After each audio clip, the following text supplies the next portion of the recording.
and in fourth place in the East. Well, I think there's an explanation for the Mets' struggles this year. As you'll see in a moment, they've had a lot of very key people go on the DL for extended periods of time this year. In the Cubs' case, it's just underachieving. 13 Mets are on the disabled list. We'll show you that graphic a little bit later, but let's look at the highlights from yesterday's final game against the Washington Nationals. A disappointing 5-4 loss, and Nyjer Morgan only played a half inning in the series. He stole second, he stole third in the first, and right there he ended up suffering a broken bone in his left hand. He is out for the rest of the season. He would be driven in by Christian Guzman on a double against Randy Wells. And then Ryan Zimmerman hit a pretty good pitch into the bleachers in left center. All of a sudden, it's 3-0 Washington before the Cubs even came to the plate. Third inning now, Adam Dunn. Pretty quiet series to this point, but a towering home run into right center off Randy Wells. That made it 5-0 Nationals. Cubs would come back in the bottom of the third. Aramis Ramirez with his 11th homer of the year, a 2-run shot, making it 5-2. And then in the fifth, Derek Lee with his 25th homer of the season, driving in his 86th run, 5-3. Cubs were able to get to within 5-4. And Derek tried to tie it on a ball that got away from the catcher, Josh Bard, but the flip and the phantom tag by Sean Burnett, and they get the out. And then Mike McDougal against Milton Bradley with 2 outs in the ninth and a runner at second base. Bradley grounds out. Game over. 5-4 the final. Kind of a rare off day for Randy Wells as he dropped to 9-7 on the season. J.D. Martin got the win, and again, Liam Ramirez doing the job for the Cubs, but we just haven't seen a top-to-bottom consistency on a regular basis. Yeah, it's good to see Ramirez and Lee hitting the long ball, but you'd like to have a couple guys on base when that happens, and as you said, there just hasn't really been any continuity to the Cubs offense. Well, let's go down to the Cubs clubhouse. Josh Mora had a chat with Cubs catcher Koy Hill. Right, thanks, Len. Well, Koy, in some ways for you as an individual, this season is shaping up pretty well. This is the most playing time you've ever had at this level. What has it meant to you to have that kind of individual success? Well, I don't think it's any secret to anybody that I love playing and want to be in there as often as possible. But, I'd much rather play, a third of the time or a quarter of the time and win more than we are now. But, it's been nice to get in there and get some experience and just to play and to play as often as it has been nice. Did you have any doubts that you could succeed at this level, that you could earn this kind of playing time at this level, considering your trip through the minors? Every ball player waits for that opportunity to have that chance to break through. No, not really. I've spent every year I've spent time in the big leagues since '03. So, this may be the most significant time I've got, but over the last 7-8 years, I've been up every year. So. There's been some injuries there and stuff, so just things that you can't control. But no excuses as far as that goes. But it's nice to get in here and play. In some ways, are you more able to handle this kind of playing time than you would have been 5 or 6 years ago when you first started coming up to the big leagues? Has the success, in other words, hit at the right time for you? Well, I think it's definitely you grow up as obviously as you get older, and it's the same speaks true as players.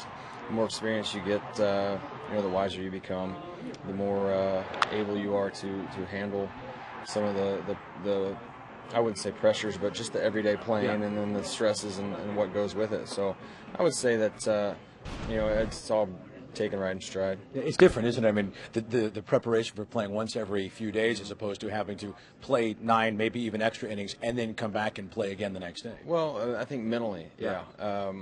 Physically, I do the same routine every day and prepare myself to play every day, whether I'm playing once a week or 5 times a week. So that hasn't changed, and that's been beneficial in what I've been doing. When I did the 26 in a row, and I was able to do that because I was ready to do it. And I took a lot of pride in preparation and pregame and postgame management, and went out there and gave everything I had. How about handling this pitching staff? A lot of talent, a lot of characters, both really in a good way is how I mean that. How much fun is it to handle these guys? It's nice. They're a good group. They're and they do well. They execute.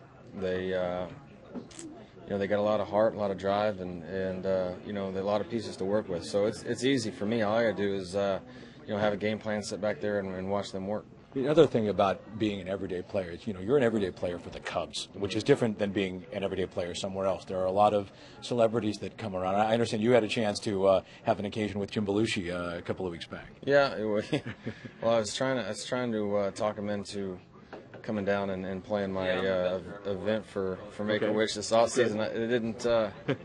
It didn't work out, but we played catch back in the back and in the parking lot, which I've never done that. I've never been outside the clubhouse in my uniform, I don't think. So it was nice to go back there and kind of share some time with him and get to see the truck where all the whole production goes on, and it's kind of cool to see. Yeah, what you're alluding to is the fact that our guys in the production truck showed you around, gave you a little bit of a tour. Yeah. Did you get a better sense of what it is that those guys do to make all of this, all of it happen for all the fans who are scattered across the country? That's a tough task, all those cameras and all those screens.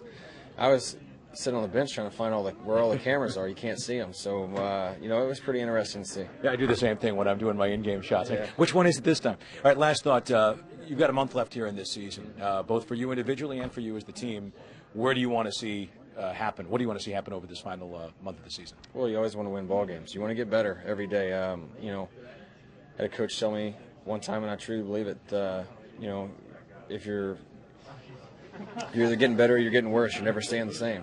So, I believe that to be true. So I plan on getting better, and I plan on the team getting better. Well, you've done well so far, but continued success with that goal. I appreciate it. Thanks. That's Koy Hill. Len, let's go back to you.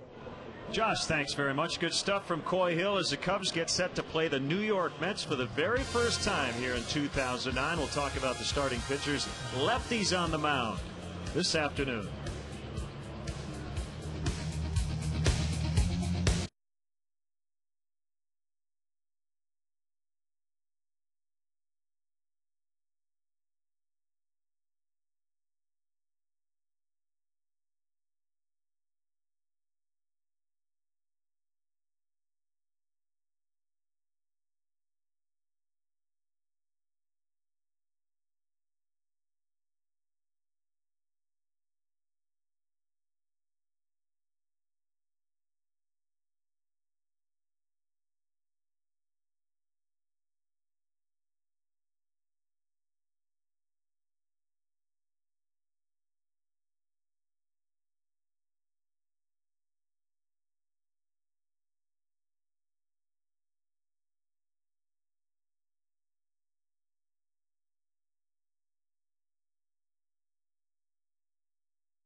Will lead it off for the Mets in the top of the first. We're just moments away from action today. These two teams will meet up each of the next couple of weekends. The Cubs will get their first look at Citi Field on the next road trip. And lefties on the mound today. Ted Lilly for the Cubs. Pat Mish, who actually grew up in Northbrook, a Cubs fan, will try to beat them today. Yeah, and for Ted Lilly, I think Todd hit it right on the head. No free passes against this Mets team. Make them earn every base they get in this ball game. Pat Mish, the Cubs have seen a little bit as a reliever with the San Francisco Giants. This is the first time they've seen him as a member of the Mets. So Lilly looking for his first win of the second half. Mish looking for the first win of his major league career. He comes in at 0-8. So we're set for baseball. A couple of old rivals from the East, the Mets and the Cubs, doing battle here at Wrigley Field.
Hey, Len Bob, come on, let's get a win here today. We can get back in this.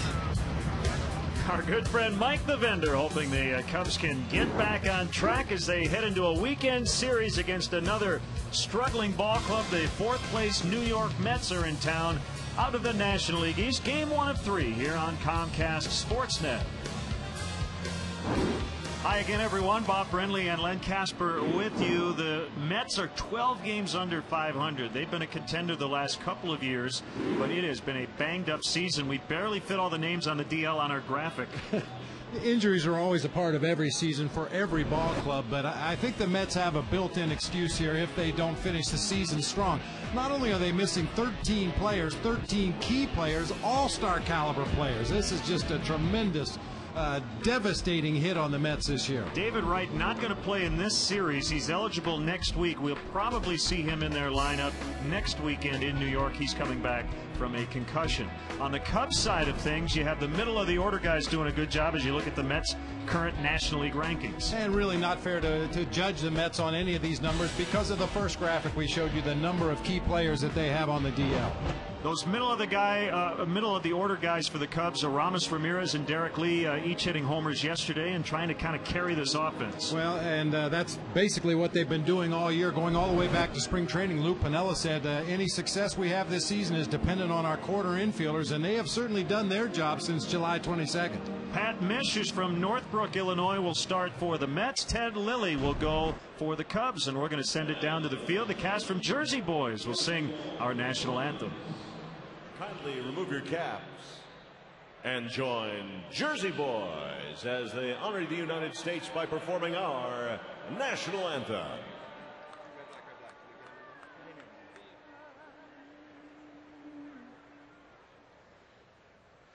Oh, say can you see by the dawn's early light what so proudly we hailed at the twilight's last gleaming, whose broad stripes and bright stars through the perilous fight o'er the ramparts we watched were so gallantly streaming, and the rocket's red glare, the bombs bursting in air, they flew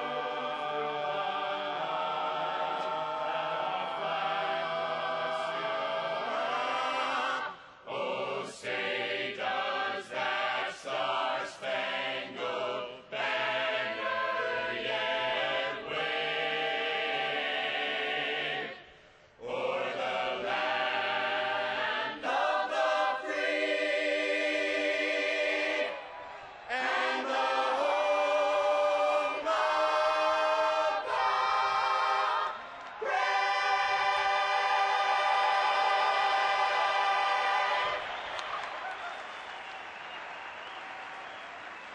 Jersey Boys with our national anthem. We're set for Cubs baseball today as they host the New York Mets. We'll have the lineups, the first pitch, and all the action coming up next.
Big savings.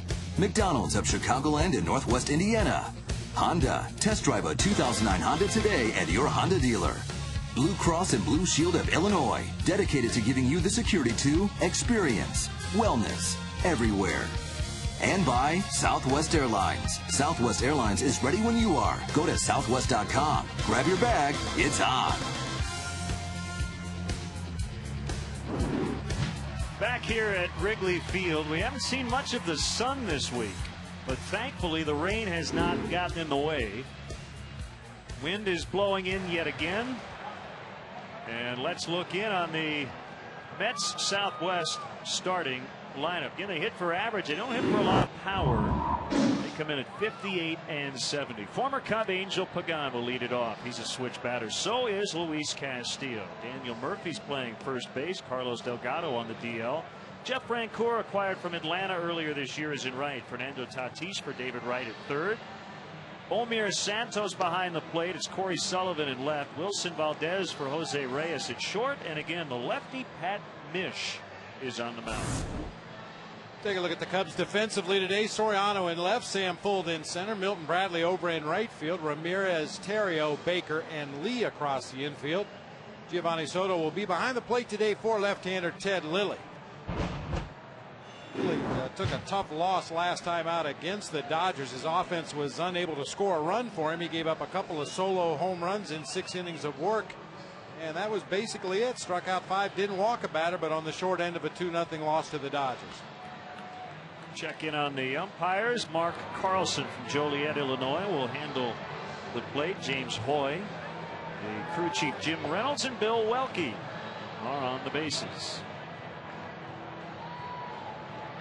Been a while since the Mets were last here at Wrigley Field, and the last time the Cubs faced the Mets are actually at Shea Stadium late last season. It was last April 22nd when Ted Lilly beat the Mets 8-1.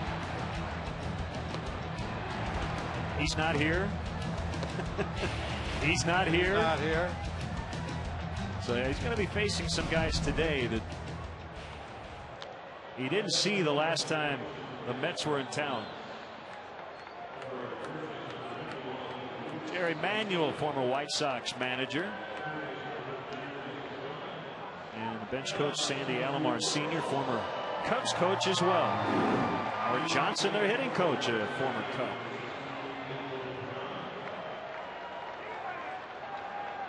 Sandy and Hojo.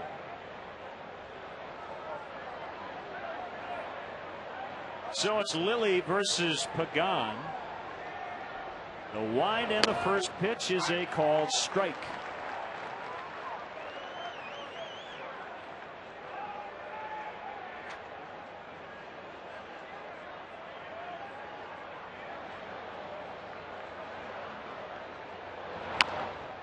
Pulled on the ground, foul.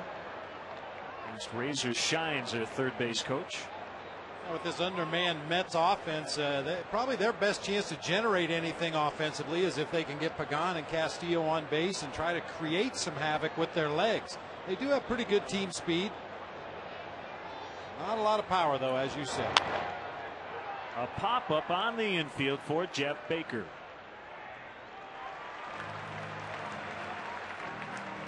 We'll bring up Luis Castillo. He's been one of their few bright spots this season. Leads the majors in on-base percentage since July 1st at .458. And if there is a power side, it is right-handed.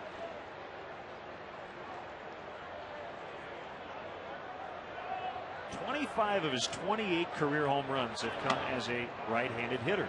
He has not hit a home run lefty since 2006. Seems funny to even talk about Luis Castillo as a power hitter, but you're right, Len. He does have some sock from the right side of the plate, especially on fastballs up in the zone. 1-1 on the veteran Castillo. I think you can be pretty sure of when Luis Castillo is in that batter's box. Something is going to happen. He's probably not going to strike out. He's probably not going to walk. Ramirez is going to throw him out. There's no question the injuries have been a big problem for the Mets this season. As much as any team in baseball, the Reds have been banged up a lot. But talking to people who've watched this team all year, it was not a perfect team when they were completely healthy. They definitely had some issues. This is the first year of their new ballpark. Last couple of years, a heartbreaking finish to the season, basically getting eliminated on the final day of the season from playoff contention. So it'll be a very interesting offseason for the Mets. Daniel Murphy taking ball one. Well, basically, they're missing their entire starting infield. Ground ball right side. Baker ranging to his left, and Ted Lilly with a quick 1-2-3 first. Cubs are coming up against left-hander Pat Mish when we come back.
The top. Ramirez, Baker, Soriano in the middle.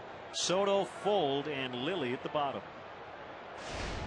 Gonna need a program. Corey Sullivan in left, Angel Pagan in center, Jeff Francoeur over in right field for the Mets. Tatis, Valdez, Castillo, and Murphy across the infield. Omir Santos will be doing the catching today for left-hander Patrick Mish.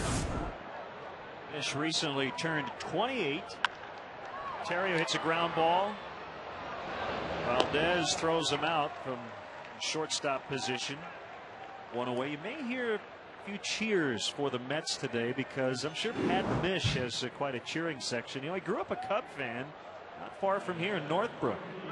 He's trying to beat him today for his first major league win. Bring up Milton Bradley batting right-handed against the lefty Mish. I guess Mish-Mash would be a good way to describe their rotation at this point because of Johan Santana being out, Oliver Perez, John Maine.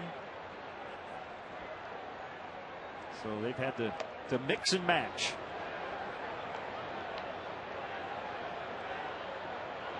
One and 0 on Bradley. 5 for 14 in that series against Washington. A couple of really good games to start the series. He went 0 for 5 yesterday.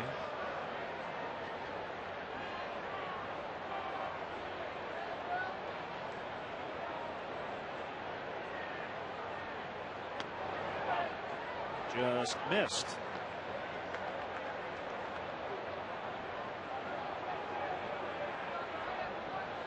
Product of Glenbrook North High School. Diaz fouled off 2-2.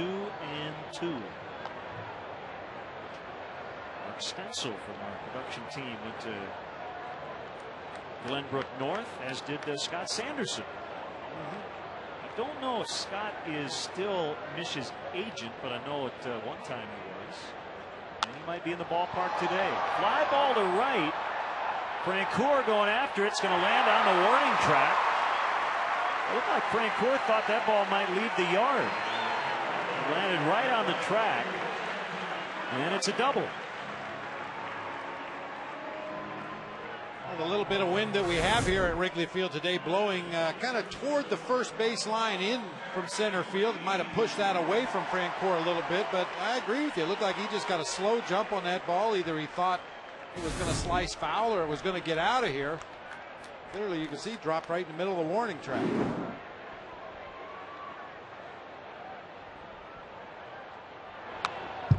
Fouled back by Derek Lee.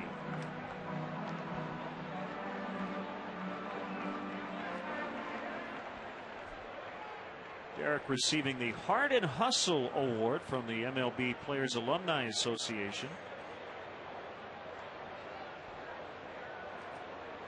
Scheduled to get the award from Cubs legend Randy Hundley before the game today. Presented annually, created to recognize one player on each team who demonstrates a passion for the game and best embodies the values, spirit, and traditions of the game. Think of a better recipient than Derek Lee.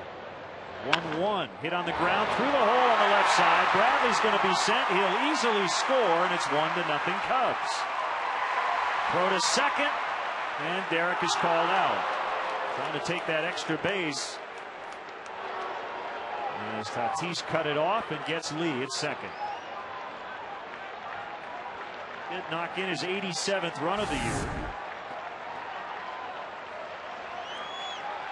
Ball grounded into left field, really got slowed down by that outfield grass. Corey Sullivan charges the ball hard. I was kind of surprised he even threw home. You could see Milton Bradley was 3 steps around third base before Sullivan uncorked his throw.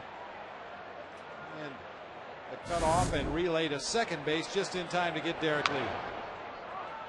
And apparently the book on Patrick Mish is attack him early in the sequence. Everybody hacking at that first pitch. It is very lightly misting.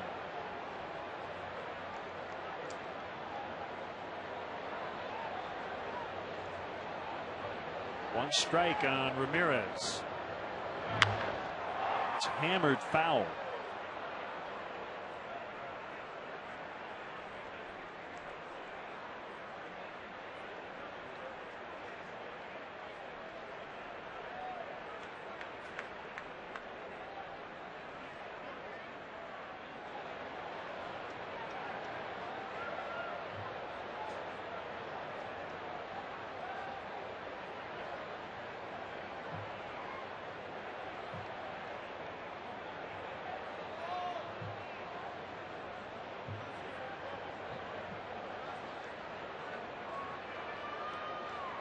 Two outs, nobody on. 1-0 Cubs. Here's the pitch. Just missed. Today's telecast is presented in high definition, brought to you by Comcast. Also want to welcome our service women, servicemen from around the world watching today's game on the Armed Forces Network. We salute you. Absolutely. Always our pleasure, our honor to present you with Cubs baseball. Mike salutes you.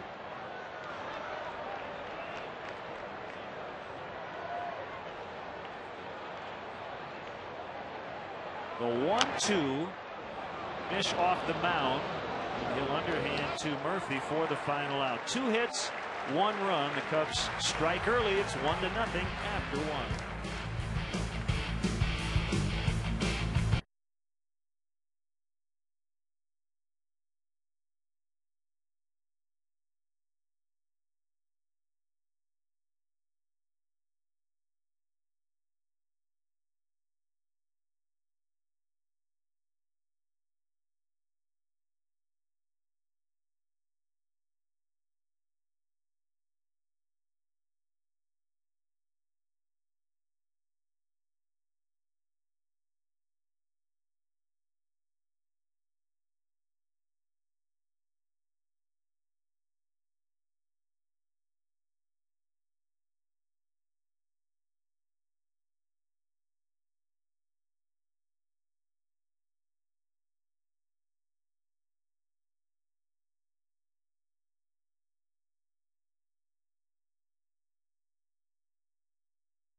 Our high performance of the week. Bradley with a couple of home runs in that series against the Washington Nationals.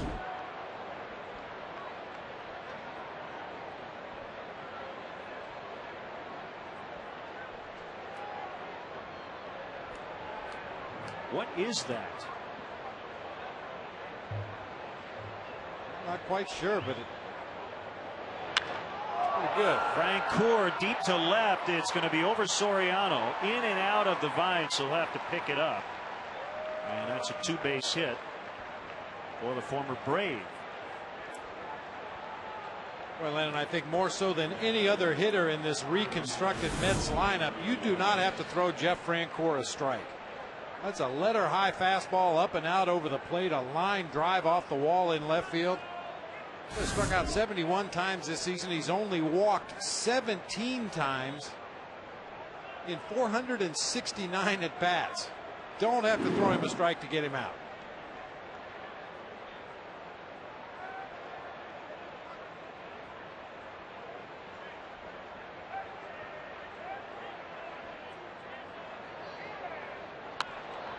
That's hit foul by Fernando Tatis, who was the 2008 National League Comeback Player of the Year. He was named by the MLB Players Association. 297 in 92 games last year before his season ended in mid-September due to a separated right shoulder.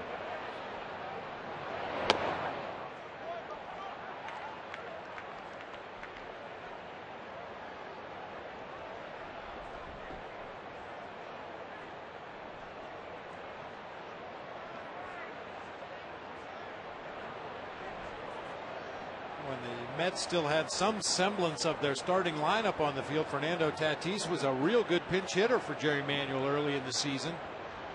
6 for 25 with a couple of home runs off the bench. And 256 overall for the season. Gary Sheffield is not in the lineup, dealing with lower back spasms. The guy at second, Jeff Francoeur, has a torn ligament in his left thumb, but he's playing through it. Suffered on Sunday on a diving catch against the Phillies.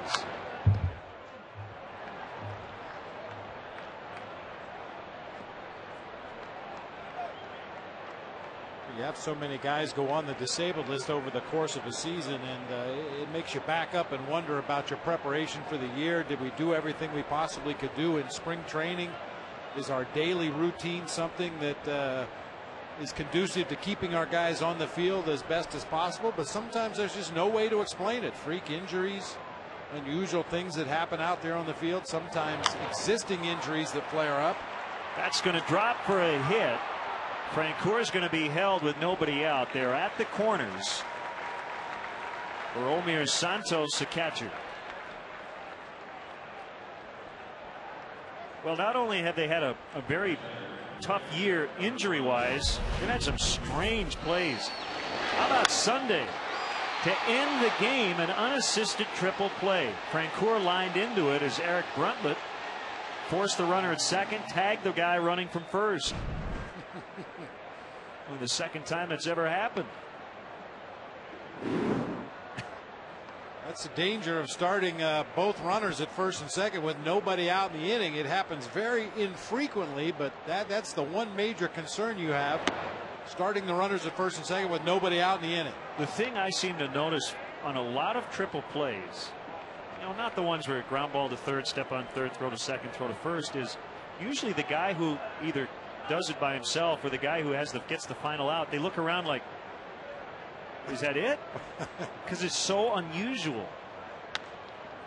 Popped him up. Baker's going to go out into shallow right, and Bradley can't catch it.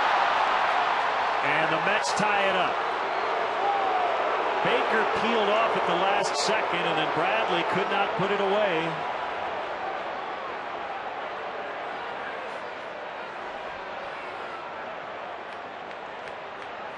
Looked like Jeff Baker had a bead on it going out there into shallow right field, but at the last minute he gives way, which would make you think that Milton Bradley called him off that ball. And when Milton tries to make that shoestring catch, he actually kicks it over toward the gap in right center a little bit. And the outfielder always has priority if he can come in and make a routine catch. That time it looked like Baker was in a better position to make a nearly routine catch than Milton Bradley on the dead run reaching down at ankle level. Still waiting for a ruling on the scoring. That's caught by Baker on the dive, so he retires Sullivan. Santos will get a single and an RBI on the previous play. We just talked about the triple play. Too bad the Mets didn't have the runners going on that one. Nice diving catch by Jeff Baker. It looked like he was trying to find that baseball and flip it over to Terrio for possible double play, but couldn't get it out of his glove. That's only the first out of the inning. Here's Wilson Valdez. He was acquired from Cleveland in late May.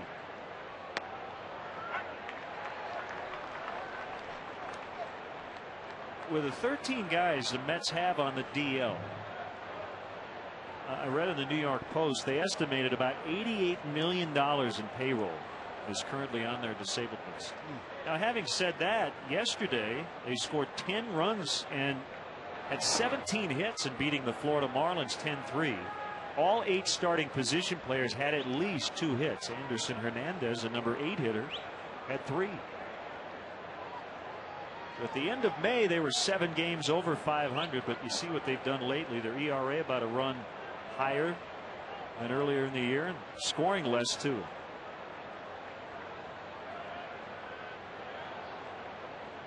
But if we didn't know a lot of these guys now, I think by the end of next week we will.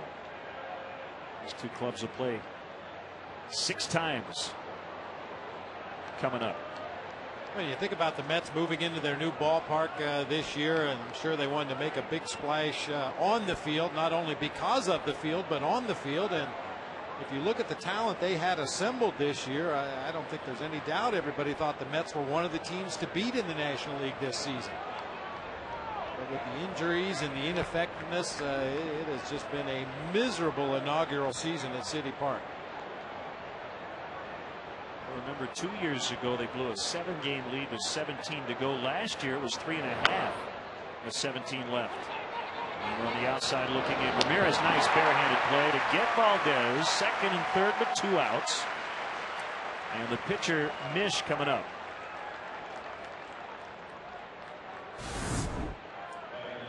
A real nice play by Aramis Ramirez on that swinging bunt. You see, you stick that hand down there like a big old bear claw and try to catch the ball in the middle of the palm of your hand, and then very quickly slide that index and middle finger onto the baseball. Hope you find some seams and make a strong throw across to Derek Lee.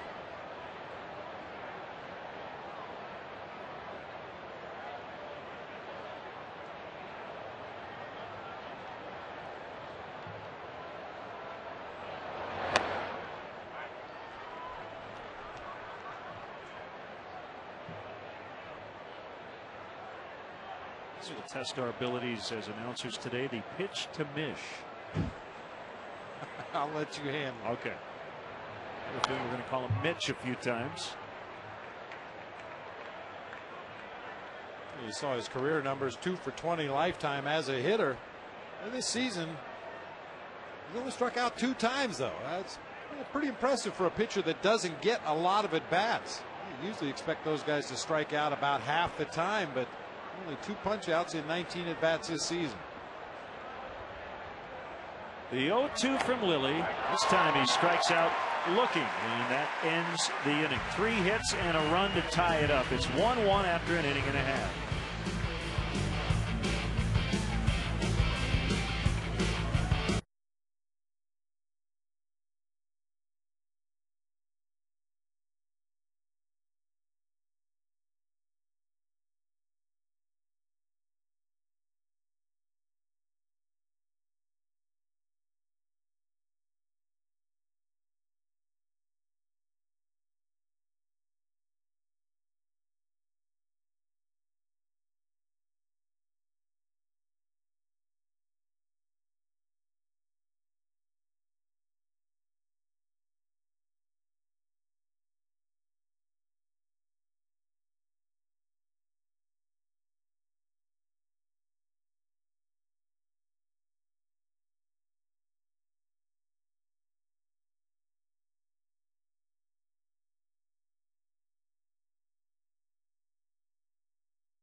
base yesterday in a tie ball game.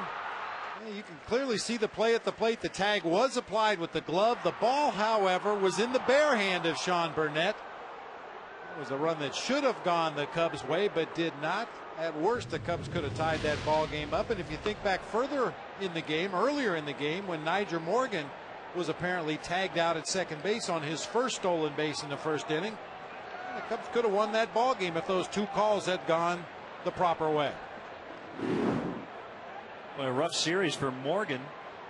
He was sick and did not play in the first two games, and then gets on base in game 3, steals second, steals third, breaks a bone in his hand, and he's done for the rest of the year. I saw him walking on Waveland after the game with a cast on his left hand, and I thought that can't be good. Jeff Baker lines into center, but Pagan coming in will make the catch. Hey, Cub fans, come to StubHub Day at Wrigley Field tomorrow. The first 20,000 fans will get a Cubs t-shirt courtesy of StubHub, the official fan-to-fan ticket marketplace of Cubs.com. Pitching matchup tomorrow will be Bobby Parnell and Ryan Dempster, a battle of right-handers. Inside on left fielder Alfonso Soriano.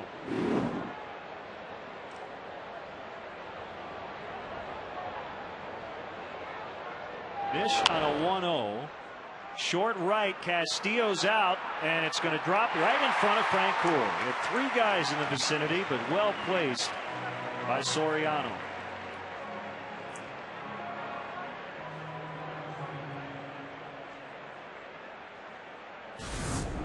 Little jam shot that drops in that Bermuda Triangle between the 3 defenders.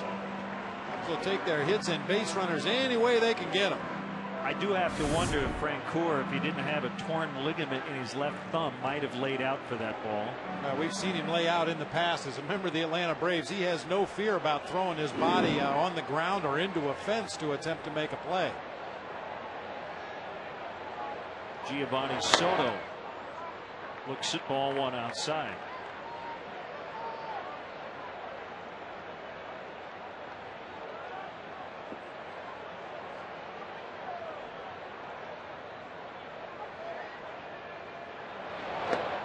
Swing and a miss. Have some birthdays today. Cubs manager Lou Piniella turning 66. He was 62 when the season started.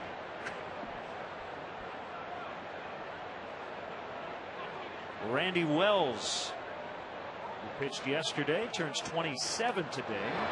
Tim Buss, the Cubs strength and conditioning coordinator, 37. Oh, Bussy's ageless though. He is like a finely tuned machine. And we have some birthdays on our production crew. Audio Tech, Paul Carey, Terry Brooks, our great camera operators, and Chris Kentner, our technical director, tomorrow will turn 30 as Soto strikes out, 2 away.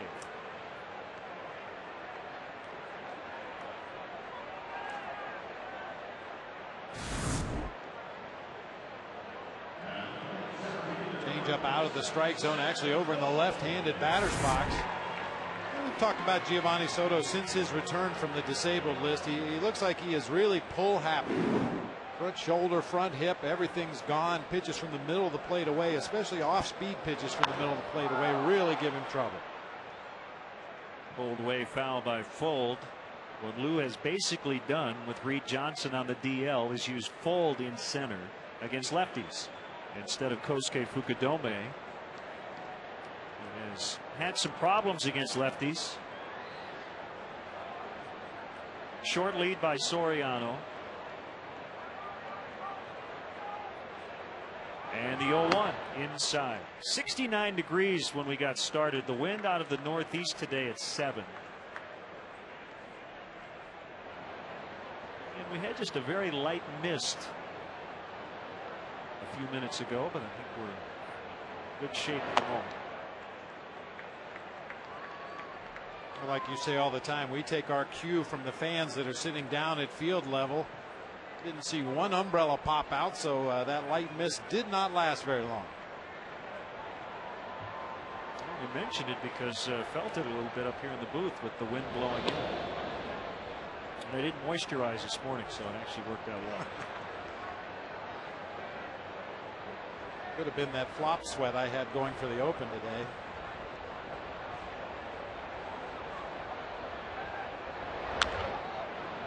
Bounding ball foul. Nice play by Matt Sinatra, the first base coach.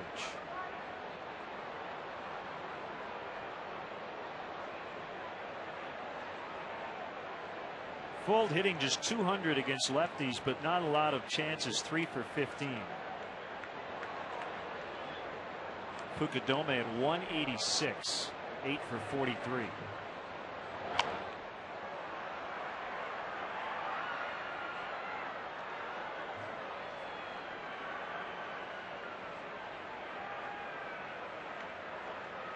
Only game going on this afternoon. Full schedule around the majors, but everything else is tonight.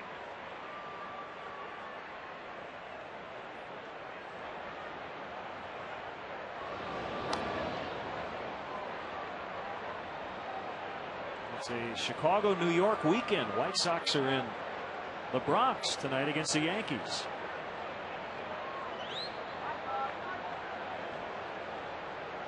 We'll be right here on Comcast Sportsnet. 2-2. Slicing drive out to left. Sullivan with the catch, and that's the inning. A single, no runs after 2 from Wrigley. It's 1-1.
On Comcast Sportsnet, David Kaplan, Tribune writer, sports stars and celebrities discuss the day's hottest sports topics and set the table for the night ahead. Don't miss Chicago Tribune Live, presented by Harris Bank, tonight at 5:30 right here on Comcast Sportsnet.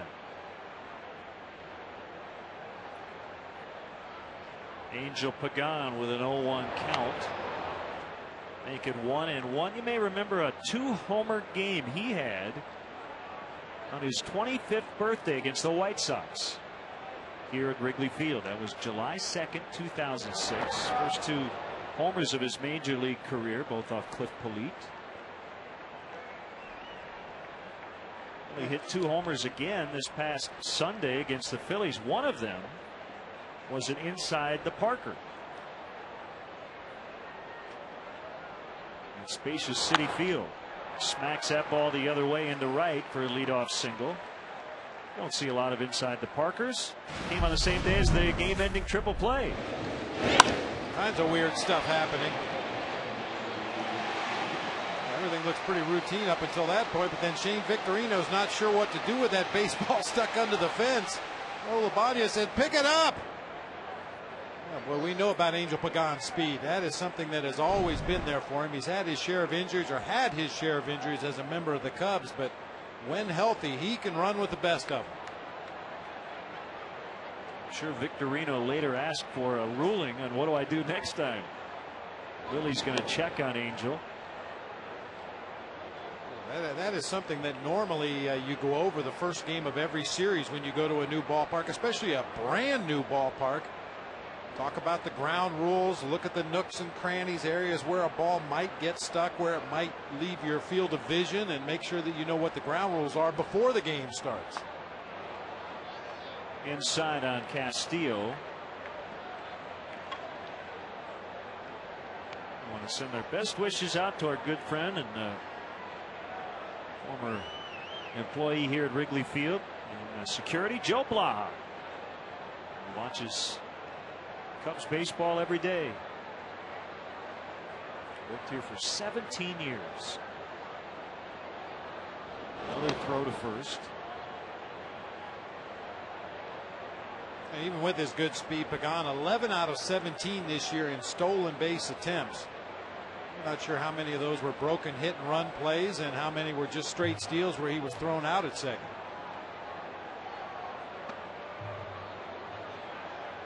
Lily behind in the count, 2-0 on Castillo. Also want to give a shout out to Andy Mazer, formerly of the Cubs broadcast team over on radio. Padres are in Florida today, and Andy's just dialed up on his computer. Out on the beach. Doing his homework. Long look by Ted at Pagan. He's coming to the plate, and it's a strike. Ted doesn't walk many, and he's been great at home. A 1.86 Wrigley Field ERA, second best ERA in the majors at home. Wandy Rodriguez of the Astros with a 1.73. And Lily walks under 2 batters per 9 innings. Second in the major leagues in that ratio, 1.8 walks per 9.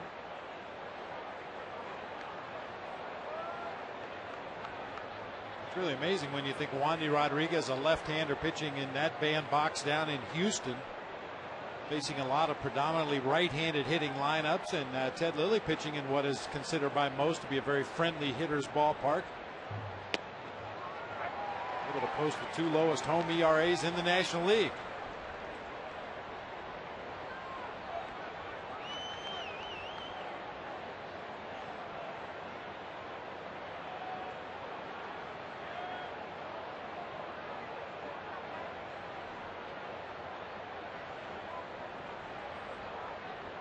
Castillo has not swung at a pitch in this sequence. It's 2-2 on him. Pagan takes off. Nice play, Derek Lee on the dive to at least get Castillo. That was ticketed for right field, but a diving play by Lee. And he gets his former Florida teammate Castillo for the out. Well, that had first and third written all over it right there. Derek Lee bouncing off the bag after holding on Angel Pagan. Able to just step in a dive to his right, knock that ball down, and beat the speedy Castillo to the bag at first. It does move Pagan into scoring position, but kept him off of third base for the time being.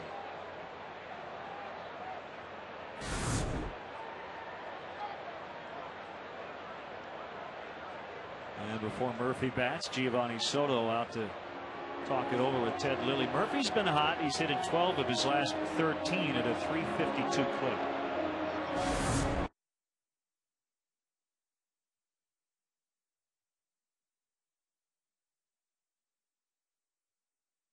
Playing in front of the base over there. Big first out of the inning. Old foul.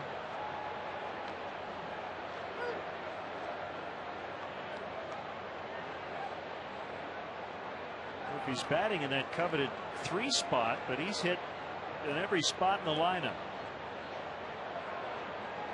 One of 2 players in baseball to start a game in each of the first 7 slots in the order. He grounds out for the second time to Baker. Pagan's at third, 2 away for Francoeur.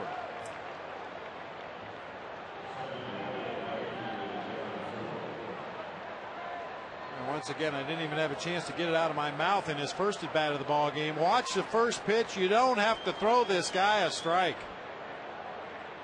Boy, especially with runners in scoring position. He is a hungry hitter.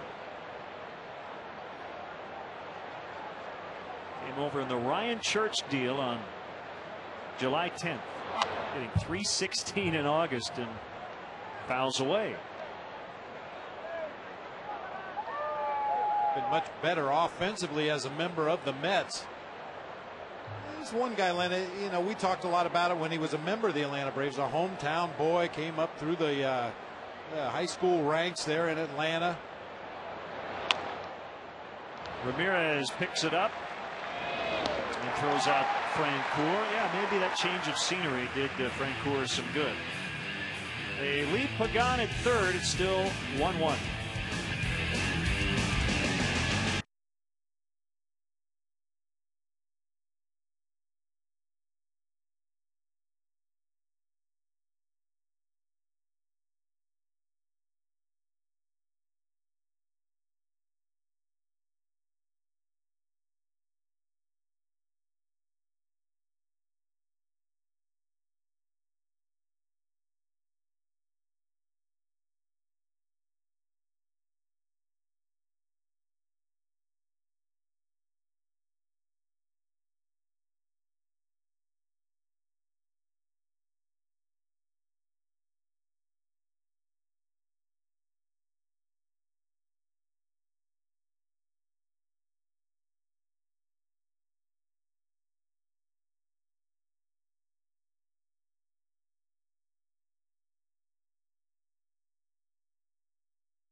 To the game, fans that make a donation of 10 eligible items or $20 will receive a Cubs autograph photo.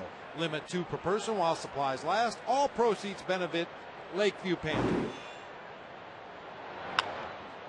Billy bounces back to Mish, who knocked it down, able to throw him out easily. 1 pitch and 1 out. Back to the top and Ryan Theriot. Mish making his first major league start this season. As a starter in his major league career, 11 times he's taken the ball. He's 0-5 with a 6.95 ERA. He's bounced back and forth all year between AAA and the majors, between 2 organizations, the Giants and now the Mets. Got him on waivers from San Francisco on June 5th. No question, it would mean a lot to him to pick up that first win here. Theriot grounds to Castillo, has won several Gold Gloves, 3 of them.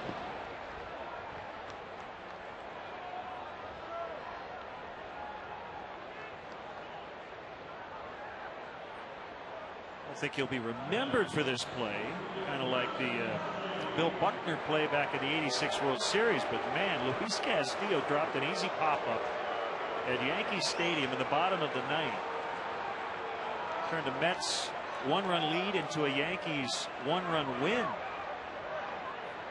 It was one of the more incredible finishes of the year. I think the triple play we showed earlier was right up there. Really shocking from a guy of Castillo's caliber defensively. The 1-0 to Bradley is off the plate inside, 2-0. You're right. I mean, Castillo, not only does he have great range out there at second base, a strong and accurate throwing arm, but How often do you see a big leaguer drop a pop-up? I mean, it happens from time to time, but it's just so rare, especially for a fielder of his caliber. Well, he came right back the next day, had 2 hits, played solid defense, and helped the Mets win. It's a great thing about this game. You get right back out there the following day. Ball 4, Bradley walks. Let's go back to June 12th at Yankee Stadium. Mets-Yankees. Like the game was over. A-Rod upset. Broke his bat. Yeah, game over. Whoa! Oh, no. Or, oh, yes, depending on which team you were rooting for. Wow. Boy, and once again, I talk all the time about the different sizes of gloves that different defenders use, and the second baseman uses the smallest glove on the field. The theory being you can get the ball into and out of your glove much quicker on that double play pivot at second base, hopefully avoid that sliding runner, but on wind-blown pop-ups like Castillo was dealing with that day, that small glove is not the best.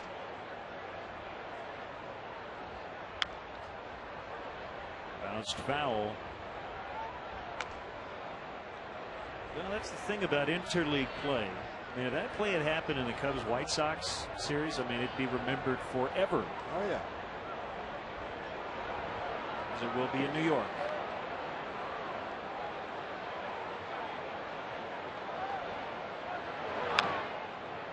Can you imagine that happening in the World Series? Oh, man. As it kind of did in at Shea Stadium in '86.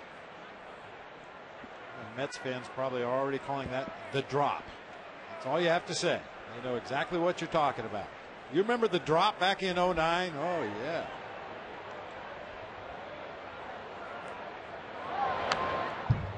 Good hack by Derek.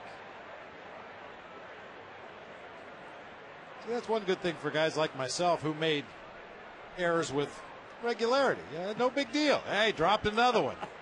But when Luis Castillo drops one, especially under those circumstances, that's headlines.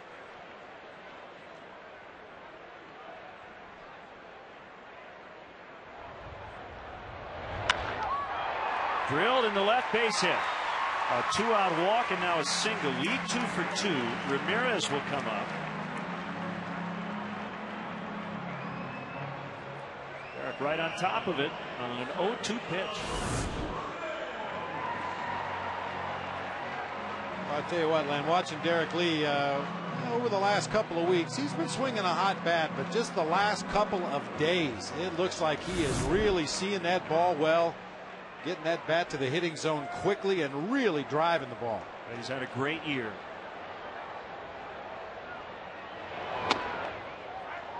Inside corner, strike to Ramirez.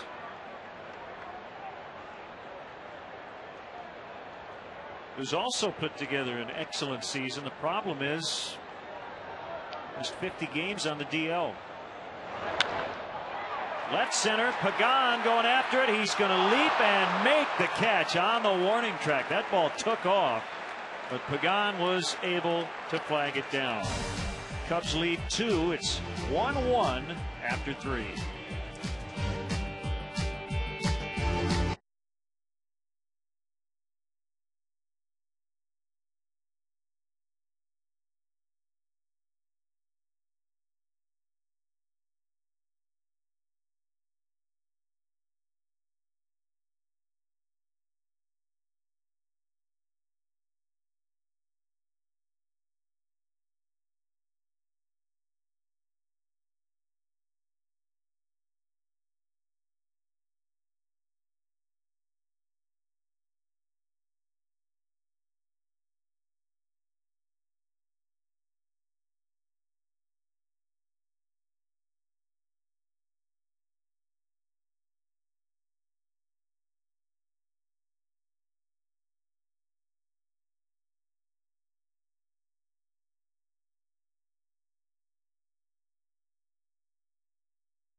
Royals history, and as a manager, my first win was against the Royals.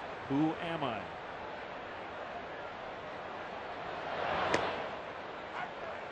Curveball strike to Tatis.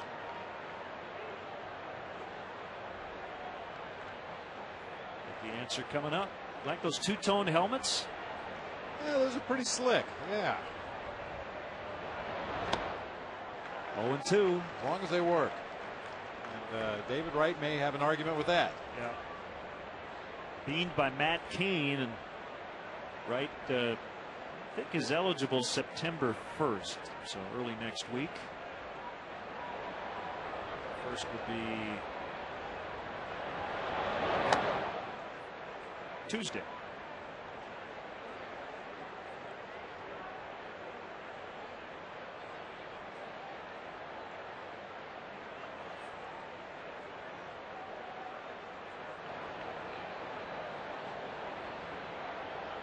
Lily's 1-2 to Tatis. A bouncer to Terrio will take care of it. This was a bad one.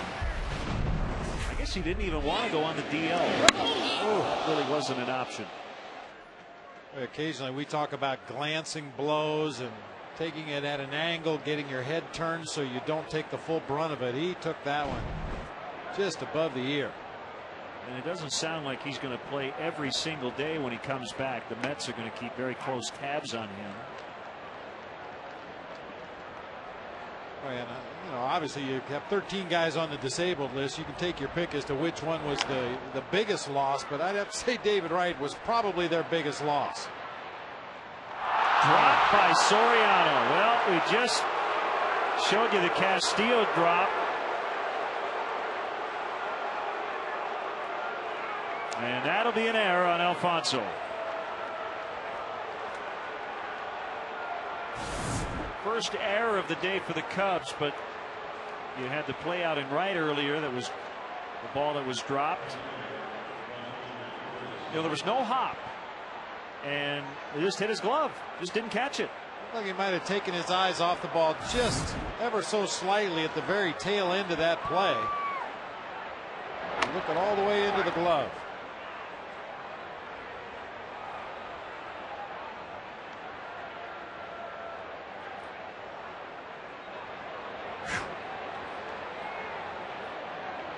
One on Corey Sullivan. Former Rocky. Breaker didn't break. 1-1. I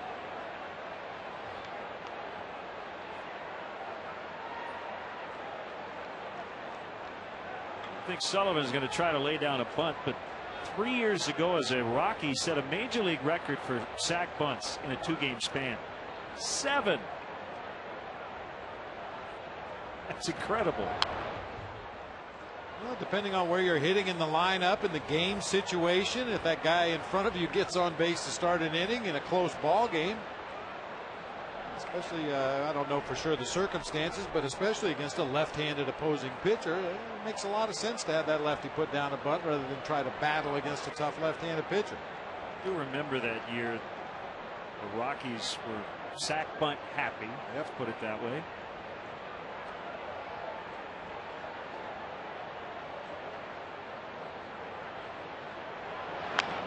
Ground ball to first. Lee is going to throw to second. Relay throw late.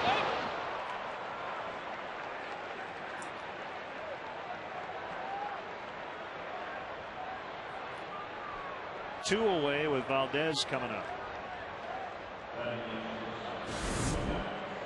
Derek Lee with a couple of choices there. He could have gone right to the bag to get the sure out at first base, but anytime you can keep a runner out of scoring position, go ahead and take a shot at that lead runner. The only question was, would his throw clear the runner? And as tall as Derek is, with that high arm slot, he was able to throw it over the shoulder of Santos for the force at second.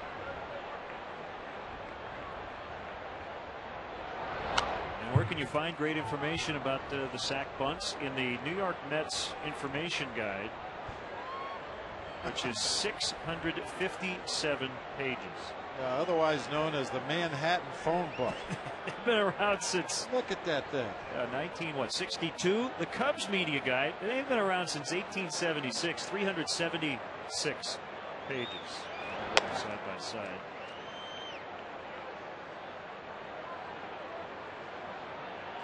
Cubs, Mets, a huge ring. Can't even fit it in my bag.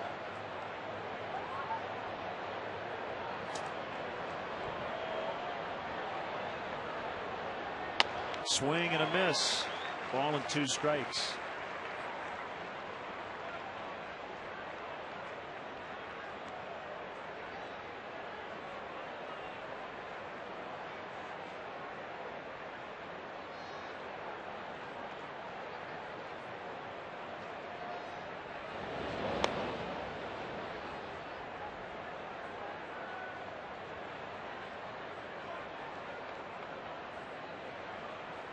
See Sullivan on the move over there with 2 outs in the inning, the number 8 hitter at the plate. This is a situation a lot of managers like to go ahead and take that chance of getting the guy into scoring position.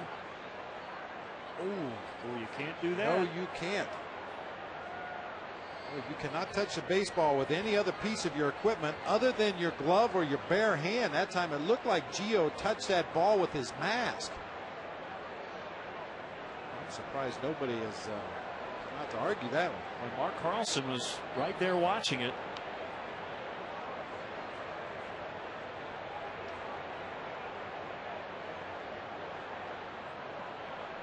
The 2-2 is hit in the air down the line, but out of play. Take a look and see if contact was made as this ball bounces in the dirt. Gio gets in front, blocks it nicely. It hits the runner, or the batter rather, and yeah, he touches it right there with his mask. Oh my goodness.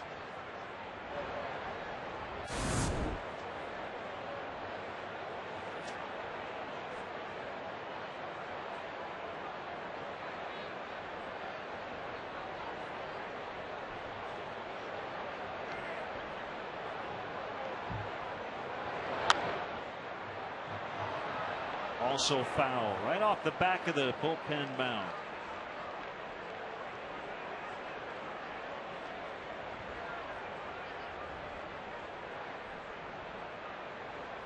Been a while for Ted since he got his last win. He's trying to become the first Cub to 10 this season.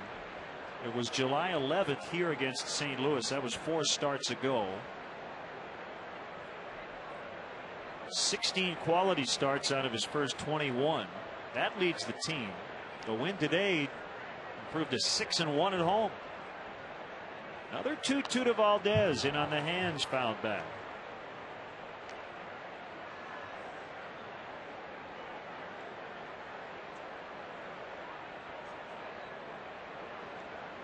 Tomorrow's starting pitcher trying to have a little fun.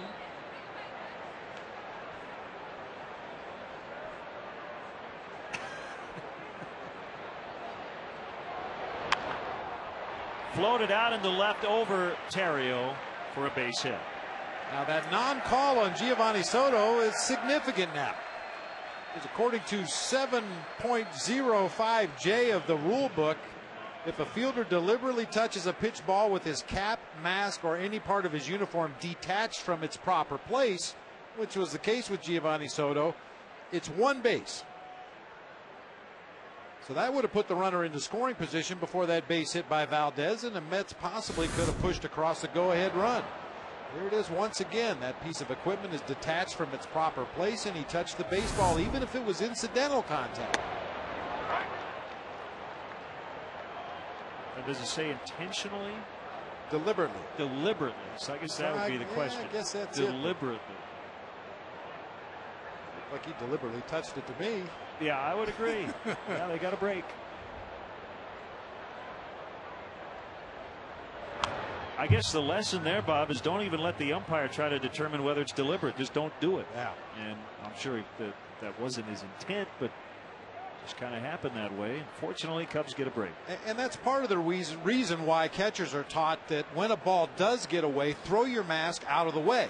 That way you're not even tempted to use it to stop a baseball that may be rolling up the first baseline or something. 0-2 on Mish. That's high. 1-2.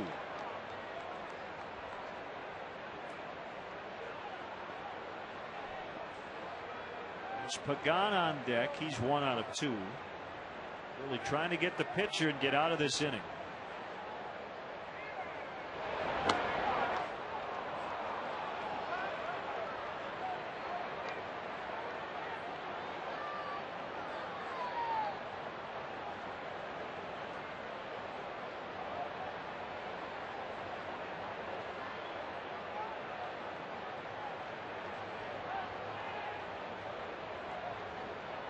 The kick, the 2-2 up in the air. Lee over, but now out of room.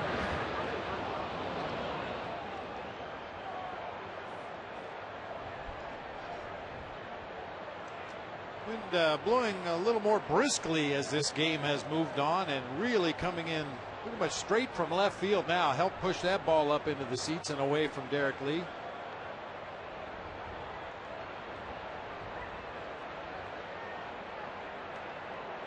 Having a little more trouble this second time around with the pitcher. He struck out Mish looking the first time. This is a pop up on the infield. Again, that wind's going to push it back toward Derek Lee, who makes a catch, and that ends the inning. The error does not come back to haunt the Cubs.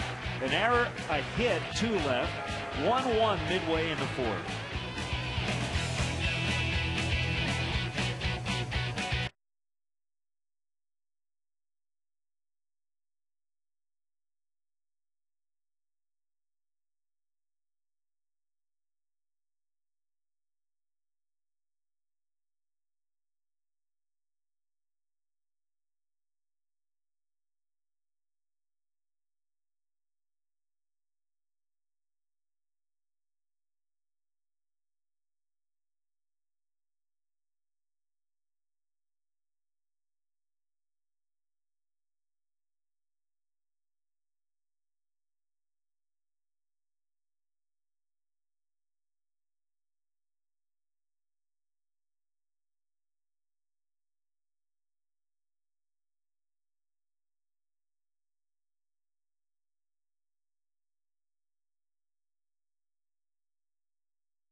Lou Piniella, the birthday boy, Rookie of the Year, 1969.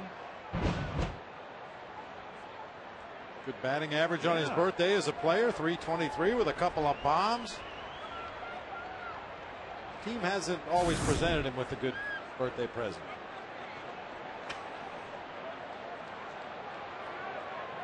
Ryan Dempster. How many pieces of gum do you think he's working on? Oh man, there's at least 5 or 6 in there. Baker lines right at Valdez. Time to check out the Menards grounds crew as per usual, and Rick Fuse and Carlos Marmol mowing the outfield grass at 9:30 this morning.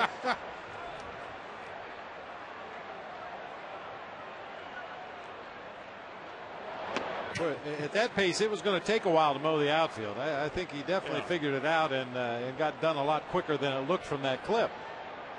Well, he takes pride in his work, Bob, as long as it takes.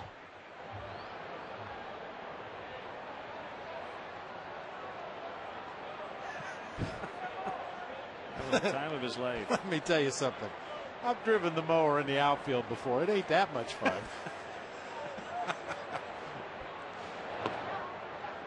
2-1.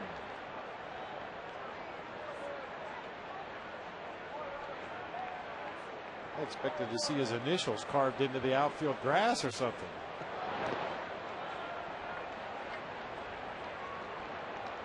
3-1 to Soriano. Singled his first time. Committed the error on the drop in the top of this inning, but fortunately it did not lead to a run.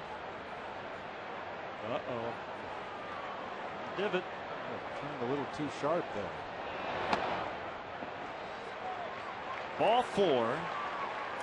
Second time Nish has walked a batter. Brings up Soto, who struck out in the second. Well, and you mentioned that the error didn't come back to haunt the Cubs. At least it didn't cost them a run. However, it probably did cost Ted Lilly several more pitches, if not a dozen or more pitches, that he would not have needed to throw in that last inning had Soriano made that catch.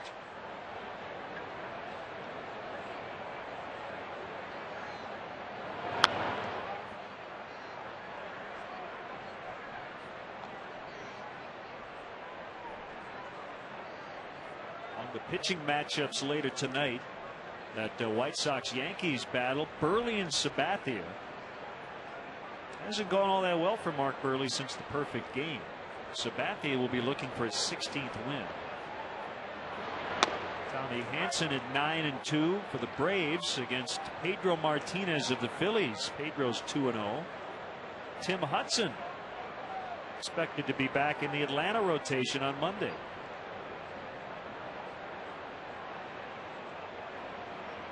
Josh Beckett will look for his 15th win as the Red Sox host the Blue Jays tonight. Good block by Santos. Rockies and the Giants tonight. Ubaldo Jimenez and Tim Lincecum, 2 12-game winners going at it. That should be a good one. John Lannon, John Smoltz, Nationals and the Cardinals.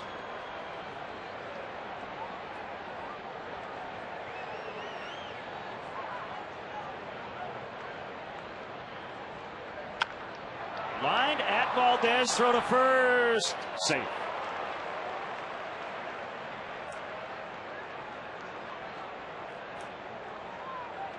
Two down. Marked down 4 lineouts off Cubs bats today. Well, Mish hasn't been fooling a lot of Cubs hitters. They've made some good solid contact right on the barrel of the bats. But unfortunately, a lot of them right at Mets defenders.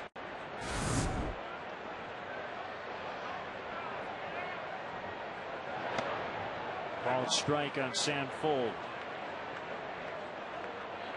Sam might see some of his Iowa teammates up here on September 1st. Lou said today they've had preliminary discussions about it, maybe 7 to 8 September call-ups, and many will be players who have already spent time in the majors this season. I do want to congratulate the Peoria Chiefs. They clinched a playoff berth and have a chance to win a division title.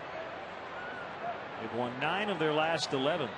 First place by 4.5 games in the Western Division of the Midwest League.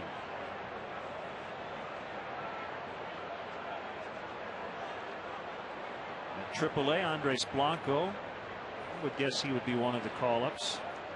In fact, he's on the DL at the moment. A big doubleheader as Iowa swept Oklahoma City. Blanco with a 2-run homer and a 2-1 win in Game 1, 2 for 4 with a double and a 2-out RBI in Game 2.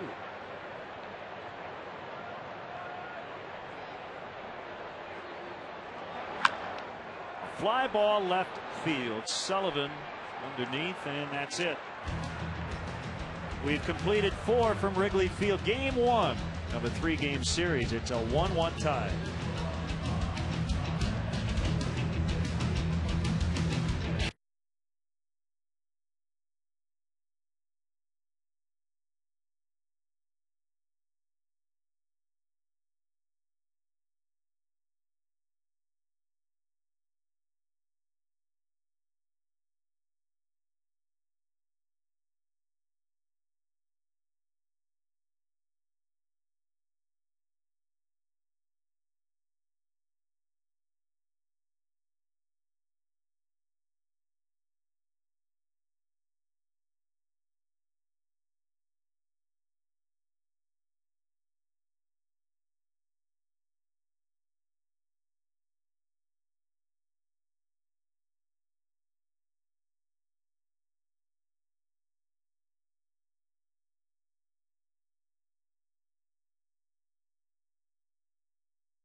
Cubs uniform. Hall of Famer Fergie Jenkins and future Hall of Famer Greg Maddux.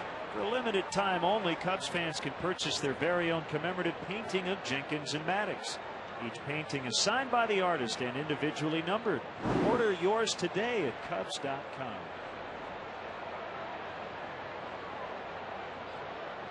Third time through the order for Ted Lilly.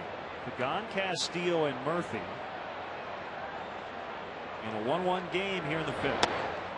Inside corner and a strike.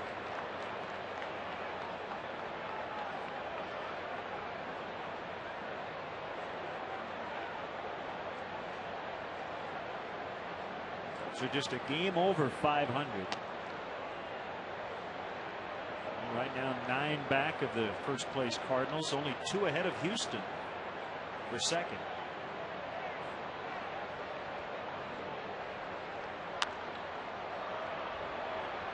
Shallow pop. Baker makes the play. I think Ryan Theriot originally thought he was going to catch that ball, but the wind really moved it.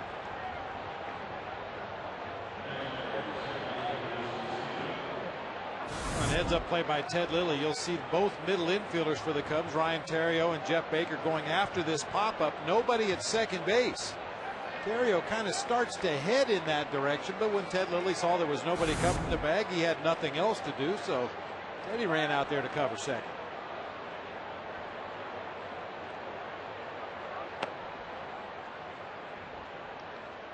Well, it is windy. It's cool considering it's August 28th, but the conditions a lot better today than they were early in the year. And Ted Lilly, I think more than any other Cubs pitcher, took full advantage of that here on the north side. Pitched extremely well. He's pitched well all year here. Steele grounds out.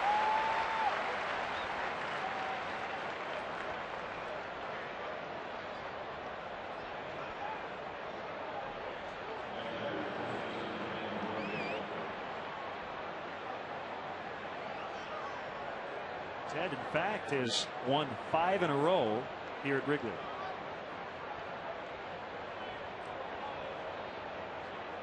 So while his last win was July 11th, it also was his last start at home. Also foul by Murphy.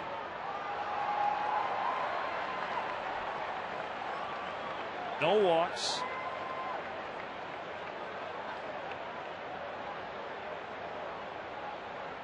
Hasn't walked more than 2 batters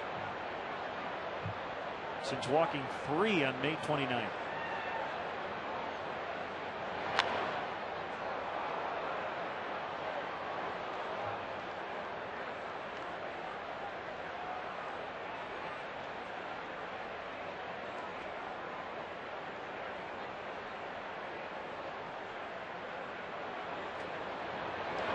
Swing and a miss. His second strikeout, but the contact hasn't been great contact for the most part today by the Mets. It's 1-1.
success at this level. Yeah, you'd like to see maybe just a little bit more patience from the Cubs offensively. We've seen a lot of very quick one-pitch at bats in this ball game, chasing the first thing that Patrick Mish throws up there close to the strike zone. I mean, this is a guy you can work a count. He's probably going to make some kind of a mistake over the course of a 4 or 5 pitch at bat, but when you chase that first pitch and put it in play weekly, there's not much you're going to do.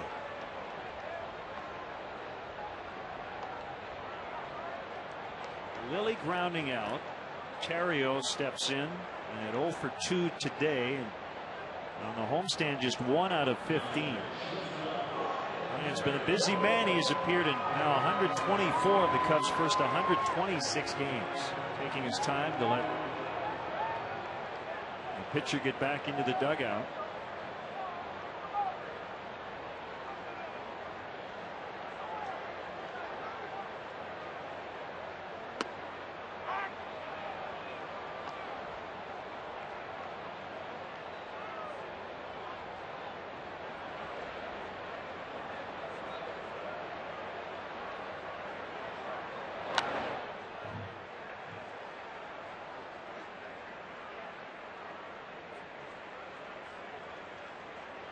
Two strikes to Terrio.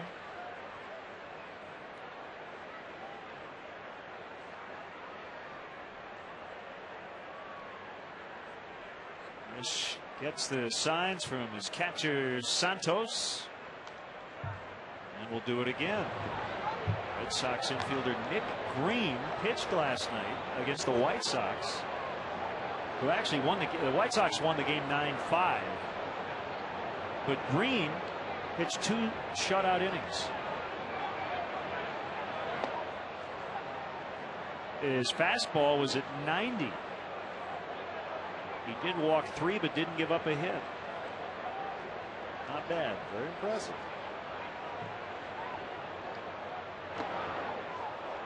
Almost caught the foot of Terrio. 2-2. Of course, he probably couldn't comb his hair this morning, but 2 scoreless innings last night.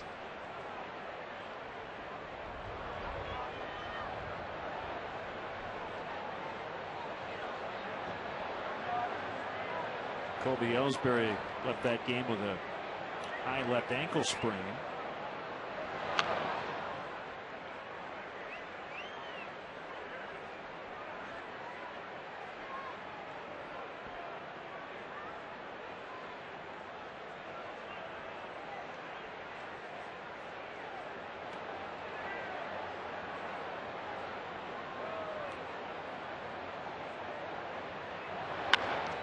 Ground ball, Tatis up with it quickly.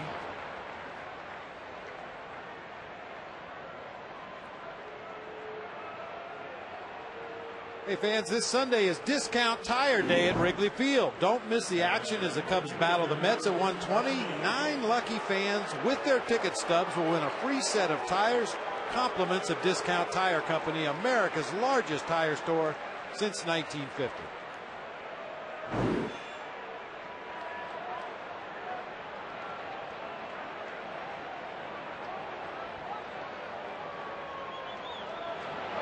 Bradley takes ball 1, low and inside. A double, a walk, and a run.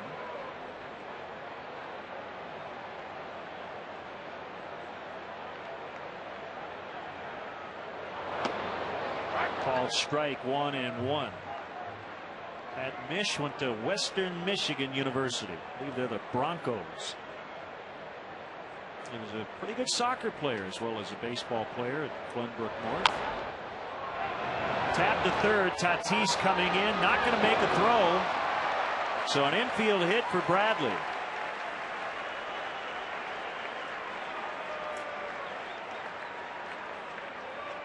Been on all 3 times. Like Tatis had time, apparently just didn't have a good grip on the baseball, didn't want to risk throwing that ball away and putting Milton Bradley into scoring position for the Cubs. So gets to it with the glove right there. The exchange, just couldn't get a good grip on the baseball and decided just to hang on to it.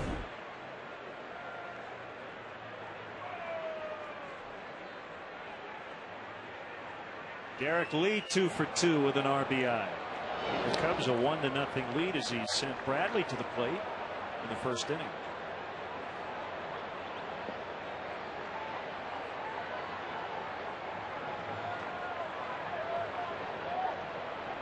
pursuing 300 right now, 297.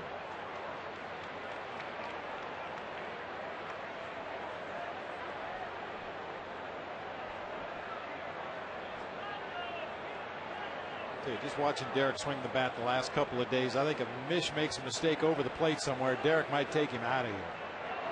He looks that locked in at the plate. When you're taking borderline strikes like that last pitch, Derek saw that pitch very quickly. Off-speed pitch, a changeup at the knees, outside corner. He realized it was a strike, but he knew he couldn't do anything with it. So he just took it. He'll wait for the next good pitch. And here it is, the 1-1. Curveball outside. Derek has not been at 300 all season. As late as May 16th, that's when he really kicked in his season with a 4-hit game. But going into that game on the 16th, he was at 194. Got under it. Francoeur in right. Makes a play, and the inning is over. Cubs leave 1 off to the 6th. Still a 1-1 tie.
Apple. Don't miss any of the action beginning tonight at 6, only on Comcast Sportsnet.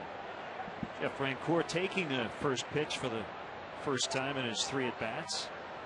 We're 1-1 in the 6th. Francoeur batting cleanup. Tatis to follow. Then the catcher, Omir Santos.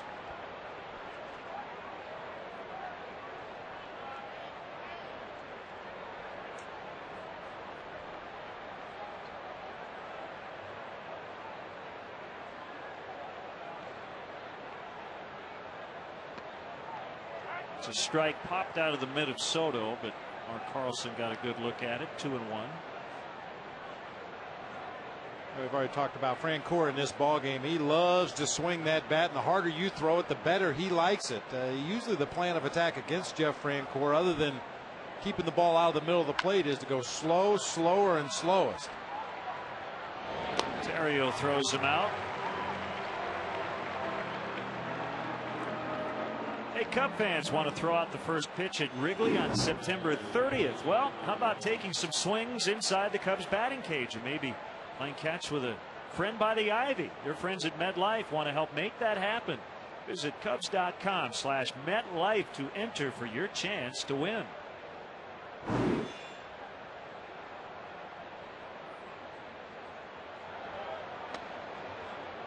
Ball 1 to Tatis. Okay.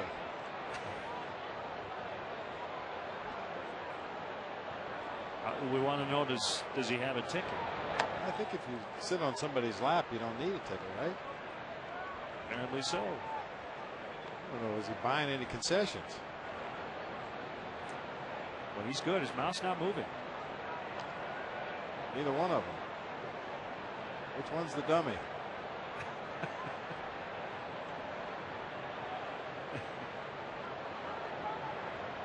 The 2-0 Tatis. Now 3 balls, no strikes. He did not play in 2004 and 2005. In 06 made a comeback in part to help raise money to build a church back home in San Pedro de Macorís in the Dominican Republic. When you think of Fernando Tatis, you think of 2 grand slams in 1 inning. In 1 inning. That's incredible. That is incredible. Just to have the opportunity to do it twice in 1 inning. That was as a Cardinal in 1999 against the Dodgers. The 3-1, big swing, and he bounced it foul. 3-2. Tatis is a little guy that takes a big swing. Takes a home run cut up there just about every time he offers it a pitch. Apparently that was the kiss cam. First 3-2 pitch from Ted Lilly today, and it's outside, and that's his first walk.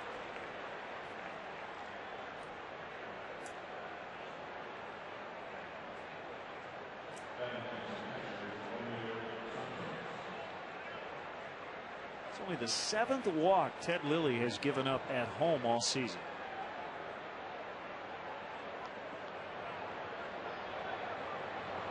Santos has been a nice revelation for the Mets this season.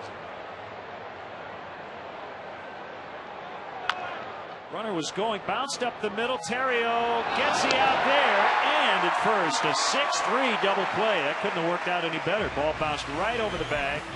And even with a runner going, they still turned the double play. Bottom 6. Mets 1, Cubs 1.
But be sure to arrive early. The first 10,000 fans will get an exclusive limited edition Billy Williams bobblehead doll, compliments of Fannie Mae.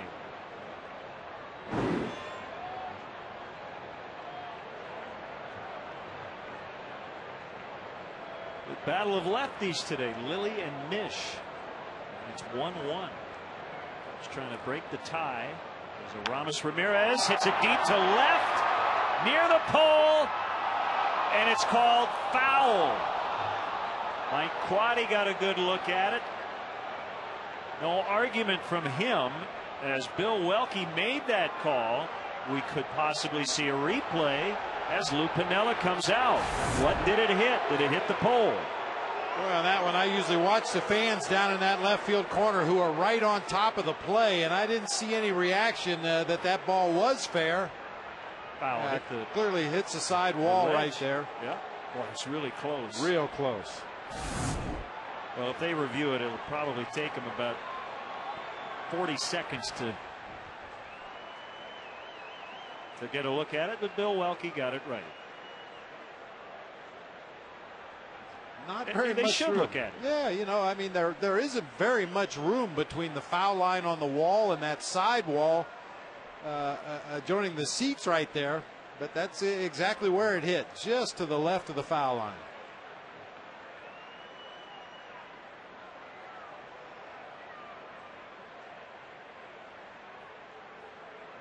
I would assume this is a conversation amongst the umpires to see if anybody had a more definitive view of it. I don't know how anybody could have seen it any better than Bill Welke. He was hustling down that third base line, and it looked like he got a pretty good look at it. Yeah, they're going to go look, and there's really no reason not to. Even if a couple of guys felt like they had a good look at it, because it's at their disposal, there's just no reason to not use the technology. So Lou and Mike will discuss it, but our angles seem to show that the ball hit the sidewall, the ledge, before it even got to the pole. Yeah, it looked like it hit the side ledge and then maybe hit the foul pole itself after hitting the side ledge.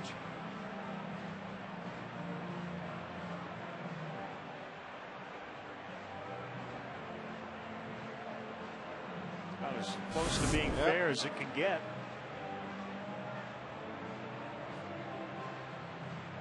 Well, and the Cubs continue to get good swings on Patrick Mish. Unfortunately, a lot of the hardest hit balls in this game have either gone right to a Mets defender, or in the case of Aramis Ramirez drive, Hook just foul down that third baseline. You keep putting those kind of swings on this left-hander, and eventually they're going to start dropping in.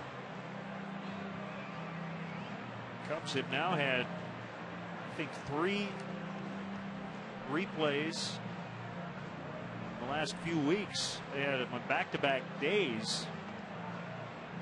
Might have been the last team to be involved in replay. And here they come, and they're telling Lou it was foul.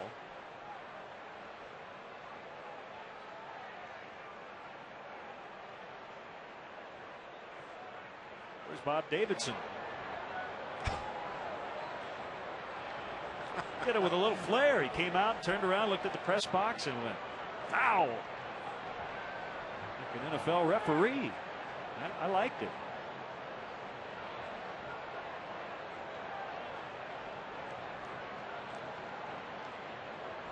Oh, 1 to Ramirez.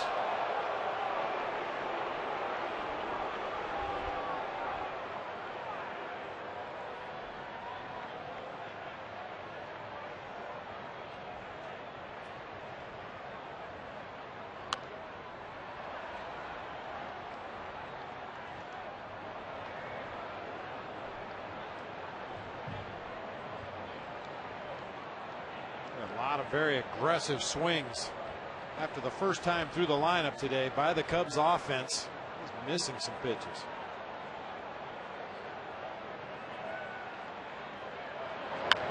Ground ball to third. Tatis get it to Murphy in time.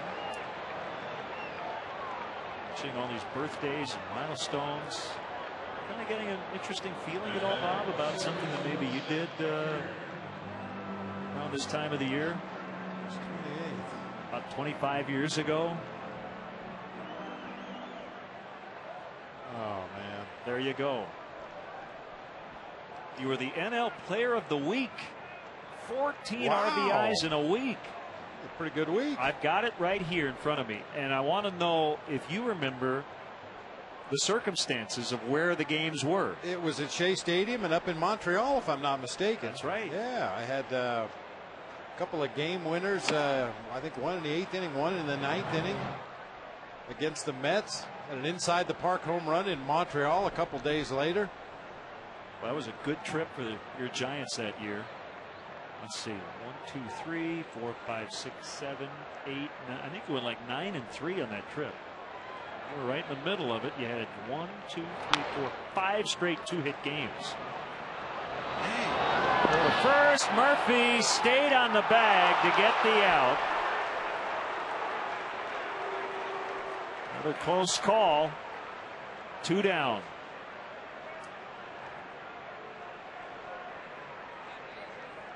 Well, contact up the middle of the field there by the 2 Mets defenders.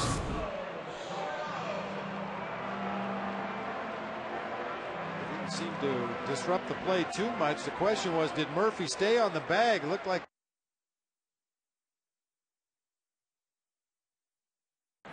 there.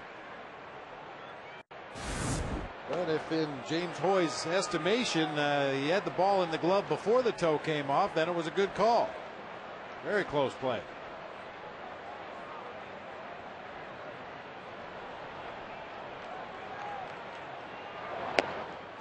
Well, were you ever locked in back in late August of '84? 2 for 4, 3 for 4, 0 for 2, 2 for 4, 2 for 3, 2 for 6, 2 for 4, 2 for 5. So average up to 319. Soriano with a 2-out single. He's 2 for 2 with a walk. Yeah, that was fun. I can imagine. Didn't happen often, but that was a lot of fun.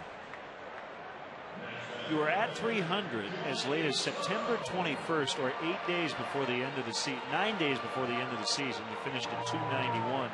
You had to be thinking about it a little bit.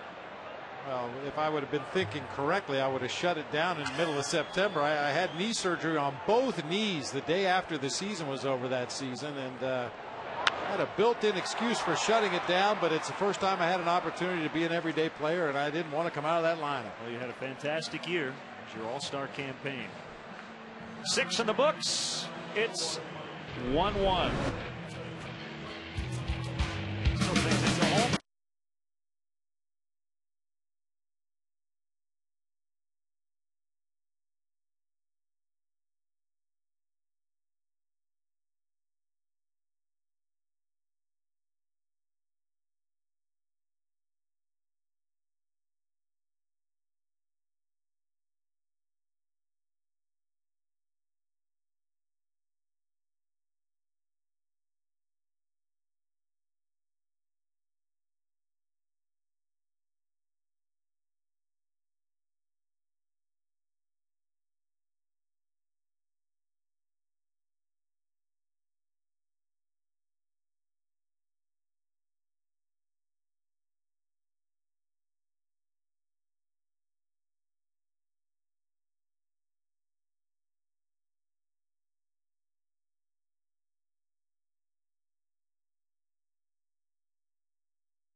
Analysis from Todd Hollandsworth, and check in on Lou Pinella's post-game remarks. Don't miss Lowe's Cubs post-game live immediately following the game right here on Comcast Sportsnet, fans' best friend.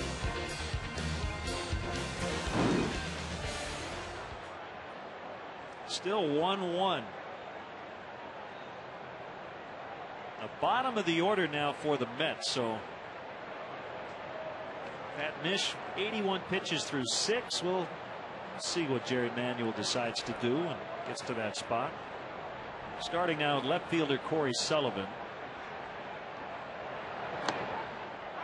Inside corner and a strike.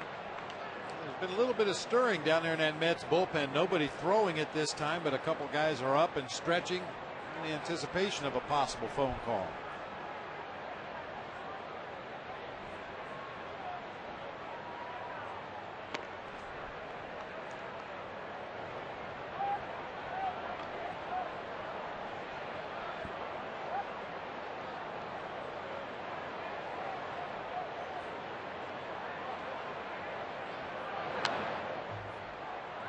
with a high slider. 1 and 2. Mentioned Parnell and Dempster tomorrow. Also righties on Sunday. Nelson Figueroa and Carlos Zambrano. Figueroa's in Johan Santana's spot. Santana done for the year because of elbow problems.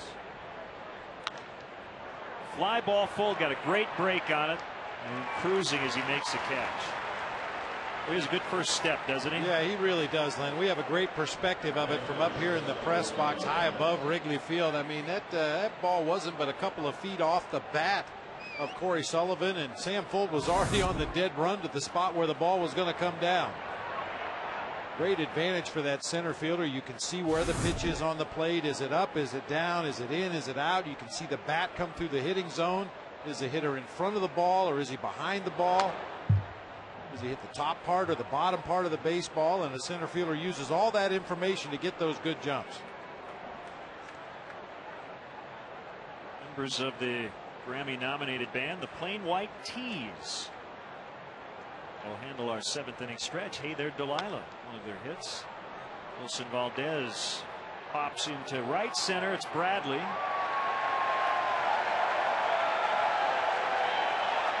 Two outs, takes a bow. Two-handed catch.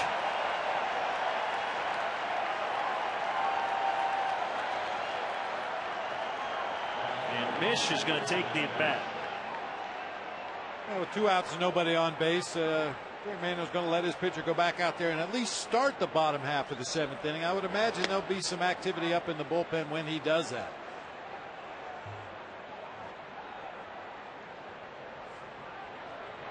The 0-1 ground ball to Terrio. And Lee will apply the tag. Time for the stretch for the Plain White Tees. Protecting out for the ball game is a Grammy-nominated band, Plain White Tees. All right, Chicago. This is for Grandpa and this is for Harry. Yeah. Let me hear ya. A 1, a 2, a 3. Take me out to the ball game. Take me out to the crowd. Buy me some peanuts and Cracker Jack.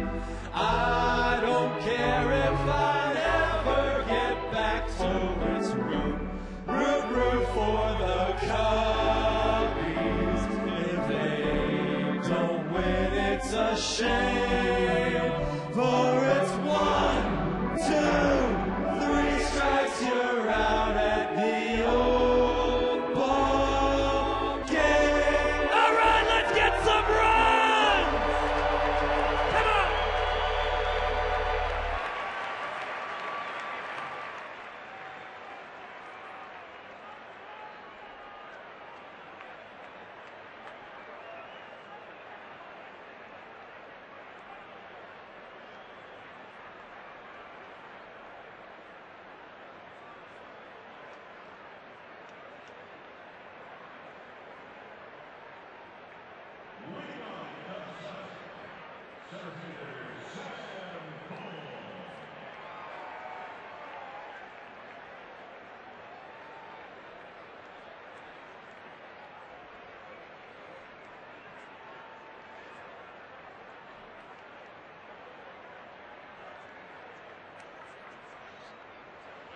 Okay.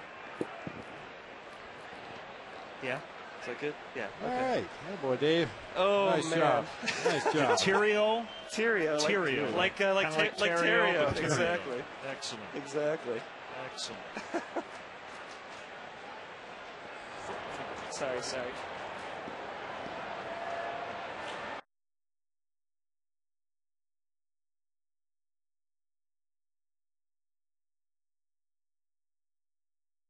Sam Fuld. Dave Terrio from Plain White Tees is with us. And Yes. first of all, great job on the 7th inning stretch, Dave. And you are a huge Cubs fan. Yeah, I don't know if I'm ever going to be on top of this day, to be honest. This is ridiculous. So you had DeMar Hamilton and Tom Higginson with you, right? I had Tim Lopez with Tim, me. okay. DeMar actually came dressed in full Cubs stuff, which I was very impressed by because he usually dresses, just fouled for Sam Fuld. DeMar doesn't usually dress for sporting events, so the fact that he came prepared is very impressive. It's good. Good. I got to ask you, aren't you supposed to be in school or something today? Jeez, you don't look old enough to be in a rock band. Oh, come on. We're older than we look, I guess. I'm approaching 30, to be honest. But thank you for that. This is amazing. Well, it's great to have you here. Thank you. And you've got a charity event tomorrow night, right? Oh, tonight. Or actually. tonight, I'm sorry. Yeah, tonight at the Palmer House. Yeah, yes. we're going right from here to the Palmer House for sound check and everything. We're playing a benefit for them tonight, yeah. 1 and 2 on Fuld. I know everyone always comments about your view, but my God, this is something. Pretty special, isn't it? It really is. It's not like a broken record, but seriously, it is. 2-2 to Fuld. Ted Lilly on deck. And a ground ball slowly hit to Castillo. He's going to scoop it up and quickly get the out. Your favorite Cub, Dave? Oh man, of all time or this year? When I was a kid, it was Ryan Sandberg. I mean, there were a lot of great old Cubs like back then in the '80s and everything. But this year, you know, I really miss Reed Johnson. I really miss Reed Johnson. And last year, another guy I miss last year was DeRosa. DeRosa, I thought was like the MVP last year. Yeah, he had a great year. Pretty incredible. Talk to Reed Johnson. He's slowly starting to jog as he comes back from the broken foot, but it's still going to probably be a couple of weeks. Yeah, Reed, you know, just the dudes that play as hard as they can every day are the ones that always, you know.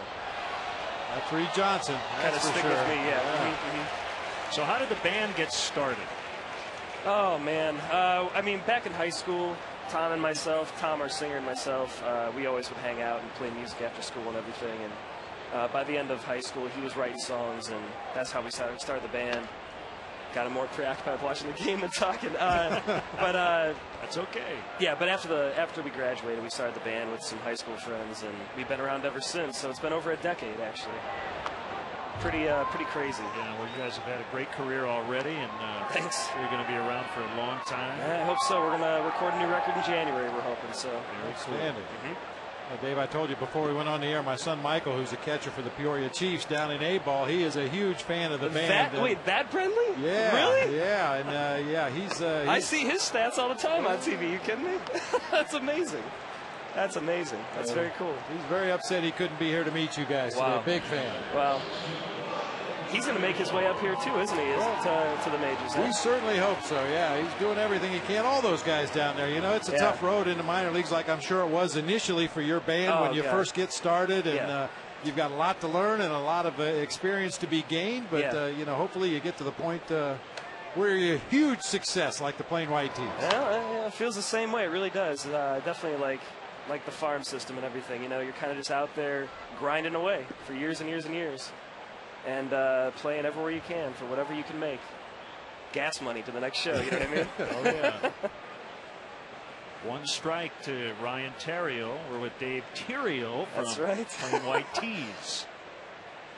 I remember one time when Theriot hit, it was either a game-winning home run or a really, really important home run in late innings, and my mom and dad were running around the house. It was Theriot, because he was like our namesake, you know?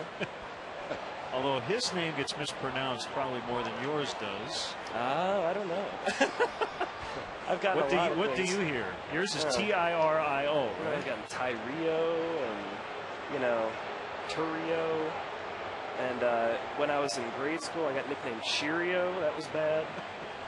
But you know what? If you mispronounce Theriot as the Riot, I think that's a pretty cool nickname to have to walk around with. That ain't bad. That ain't bad. Yeah, it works well for Ryan. I like the Riot.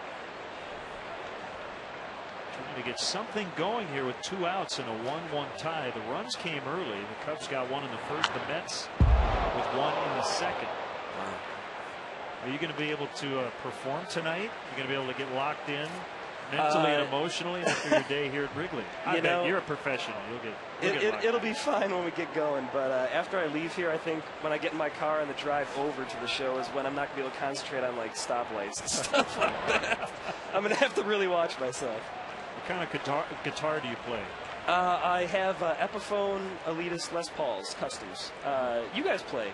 right? I mean, he's a guitar player yeah, over here. I used to play bass, but yeah. Yeah, I really love Gibson and Epiphone and Les Pauls in general. Oh man, I think my time's up. Francoeur is under it, makes the catch. Dave, thanks so much for the time and continued success, okay? Thank you so much. Dave Terrio for Plain White Tees, 1-1 after 7. Seriously.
Nothing Cubs.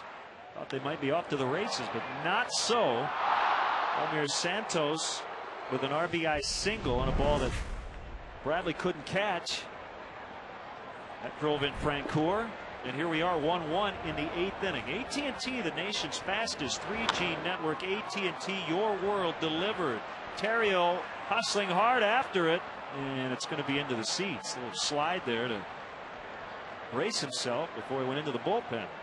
It's one of those oddities of the game, Len. We talk all the time, especially when we were talking about the Alfonso Soriano controversy. Should he be leading off?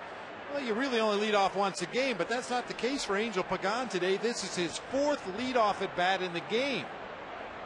Patrick Mish has made the last out in the 2nd inning, the 4th inning, and then again in the 7th. So Angel Pagan has truly been the leadoff hitter today.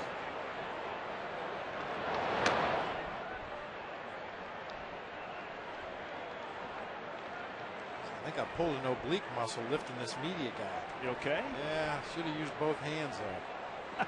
You may have to fill in for Dave Terrio on guitar tonight. He, that was so genuine. He was very excited about singing the stretch today, and was the Plain White Tees. Great success. I'd love to see them live. I haven't caught him yet, but I will.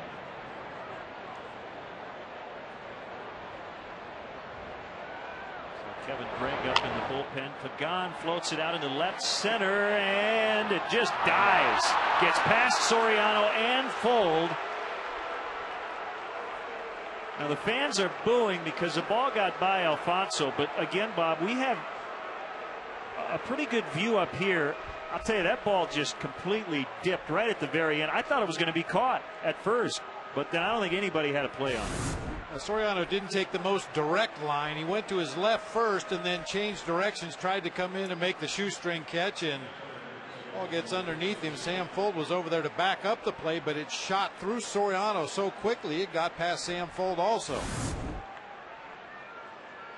Boy, Fonzie just not running well at all. Not. You know, you really respect the attitude and being a team player, and he wants to be in there to help his team, but and at some point you have to weigh the value of having a guy who is having such a hard time moving in the outfield. See, initially he goes straight to his left, and then he kind of bananas back in toward the infield and can't quite get there. The left knee has been bothering him off and on all year. He's not made any excuses in terms of his offensive struggles with the knee, but you can tell he's not running at 100%. So Castillo handles the bat really well.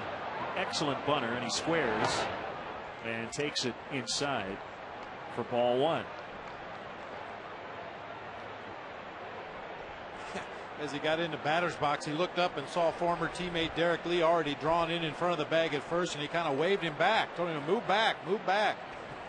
Of course, Castillo will try to bunt this ball to the third base side, you would assume, force Aramis Ramirez to come in and make the play. I'm telling you, and I know I've said it before, but you'd be hard-pressed to find a better defensive infield than what the Florida Marlins put out there 6-7 years ago with Lee, Castillo, Alex Gonzalez, and Mike Lowell. There's the bunt. It's a good one. Ramirez picks it up and throws to Baker. So Castillo with 13 sac bunts on the season. Runner at third, one out. So Ted Lilly needs a strikeout. He has just 2 on the day.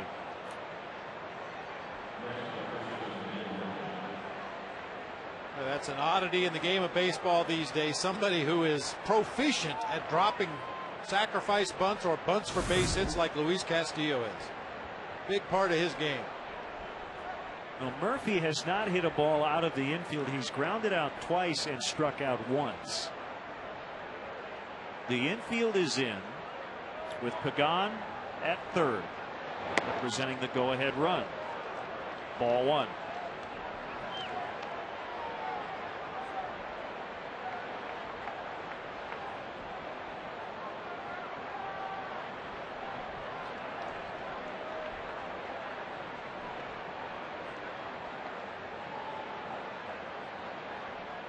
The kick and the pitch is a strike on a heater at 88.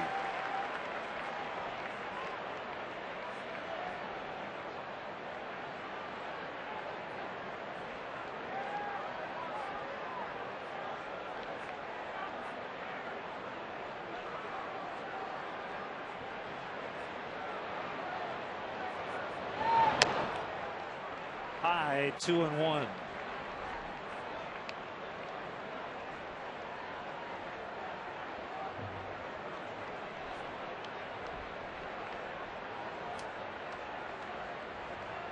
Even though this is a lefty-on-lefty matchup here, and Ted Lilly has retired Murphy 3 times in the ball game, a walk is not the worst thing in the world that could happen in this situation. And it is 3-1. If you do put Murphy on base, that brings up Jeff Francoeur. Now, granted, he's a right-handed hitter with some thump in that bat, but he's also a guy that can ground into a double play with the best of them if you execute your pitches.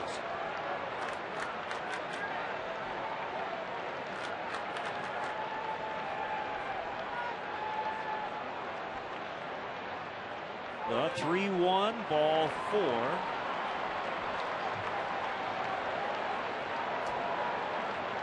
And Lewis coming out. The thing about Francoeur, he has grounded into 11 double plays, but he hits a lot of fly balls.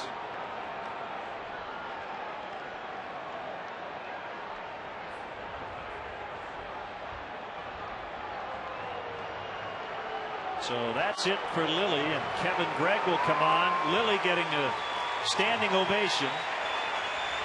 It's a Lexus call to the pen.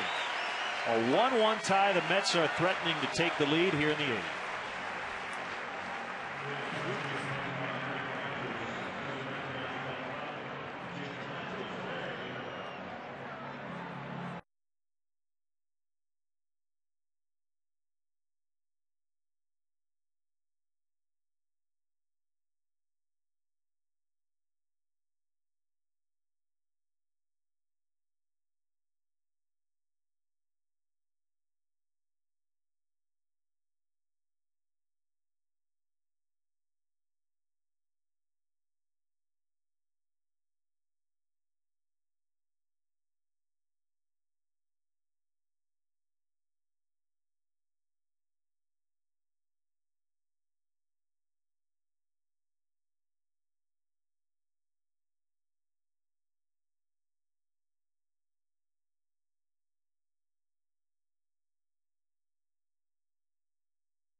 TV.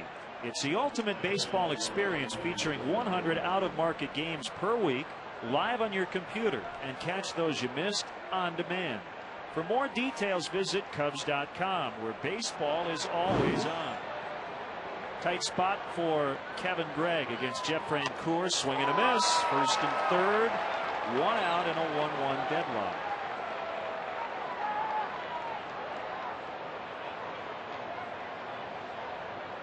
Kevin Gregg lost his closer's job a little over a week ago to Carlos Marmol, but you could make the argument that this is the game right here. Yep.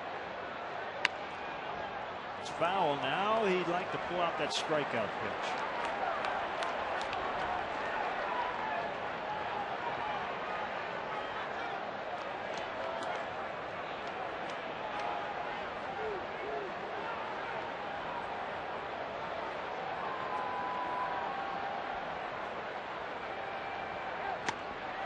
Inside.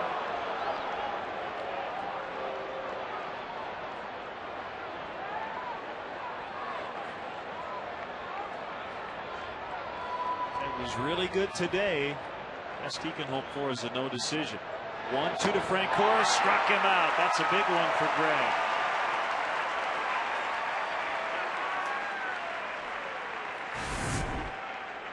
Good splitter from Kevin Gregg. Starts in the middle of the strike zone, nearly ends up in the dirt. The free swinging Jeff Francoeur just can't lay off. He takes a big hack. Everybody back with 2 outs. Lee holding on Murphy at first. And it's Tatis.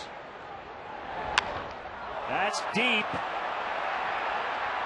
And Soriano just can't make the catch. And the Mets are going to get one throw to the plate. They get Murphy, but Pagan scored. And it's 2-1 Mets. Ball got in and out of the glove of Soriano out in left. And we'll get a look at it when we return. The Mets lead for the first time.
Parents. J.J. Putz brought in to be their 8th inning guy with Francisco Rodriguez, their closer. What Putz is done for the year.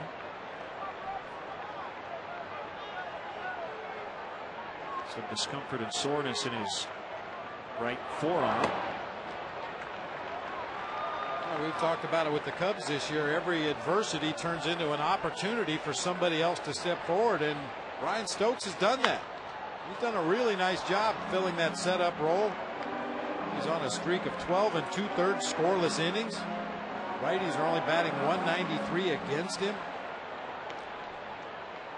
Stranded 17 out of 19 inherited runners. Everything you like to see from a setup guy.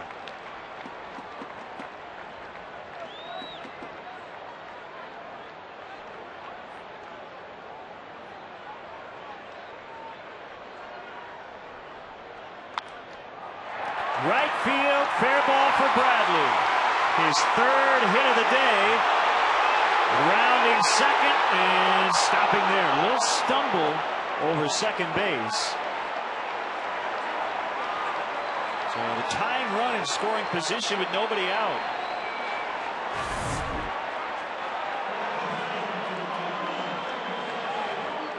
This is how the Mets got the lead. Turned into an easy out with the second runner at home plate after Angel Pagana had scored easily. And now Milton Bradley with the leadoff double here down into the right field corner. Cubs threatening to tie it right up once again. A lot of room down in that corner. Francoeur was shaded a little bit toward the gap in right center.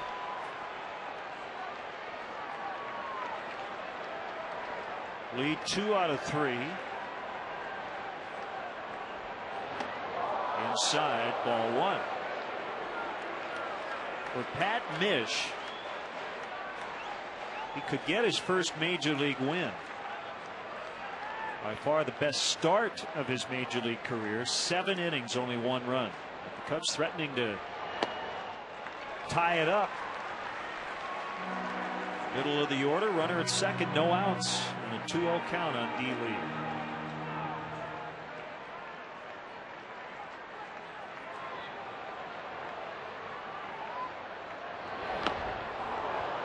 Two and 1.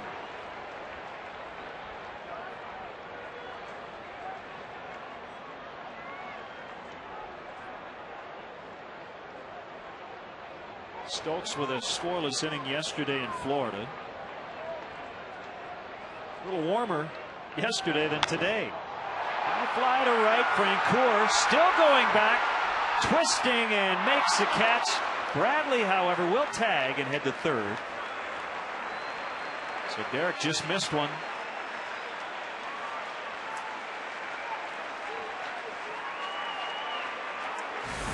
No wind. I think Derek Lee has a home run right here. That ball was hit right near that well area in right field. You see Francoeur going back to where he thought the ball was going to be. The wind pushed it around the corner just enough to give Francoeur enough room to make the catch. Had that ball held its original line, it might get up there in the basket in straightaway right field. So the Cubs now have a runner at third with 1 out as they try to get that tying run in. And Ramirez does with a base hit to left. Bradley scores for the second time. And it's a 2-2 game.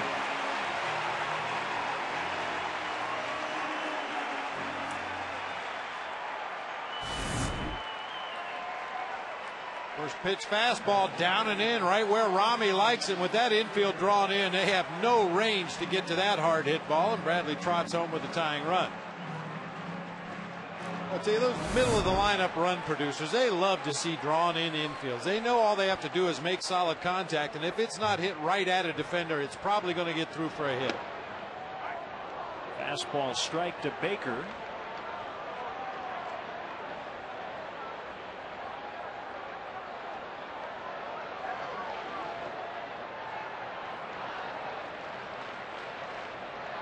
Slide step, and the slider is blown away.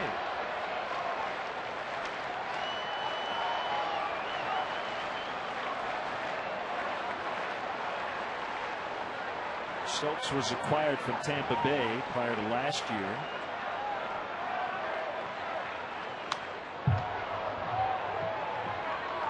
One and two.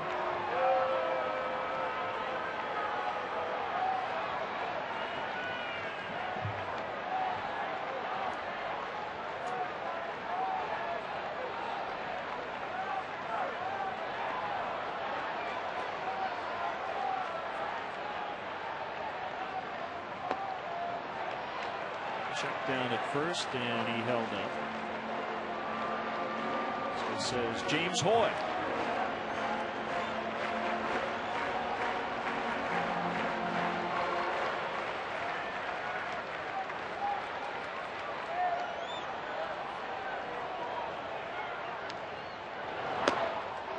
If you missed some of the action, go to On Demand from Comcast, and you'll have access to Comcast Sportsnet Cubs games ready to watch on your schedule. To find out more, call 1-888-4-BEST-TV. 2-2 tie. Ramirez goes on the 3-2 pitch. Ball 4. And Stokes went with a slider.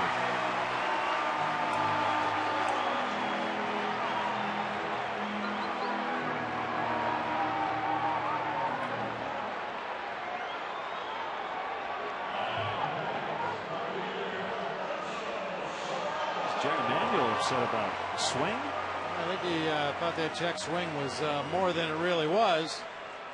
So he's giving it to James Hoy down there, the first base umpire, who denied the appeal. Van Worthen, the pitching coach, is out.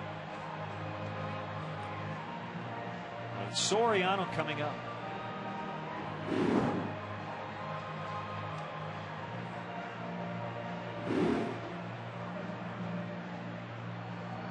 Very limited exposure for Stokes against the Cubs hitter. Soriano does have one previous at bat, however, in double.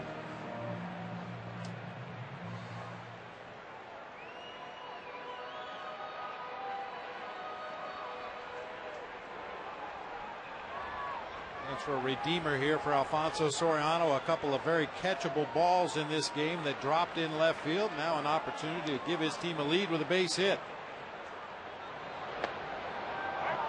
Slider strike.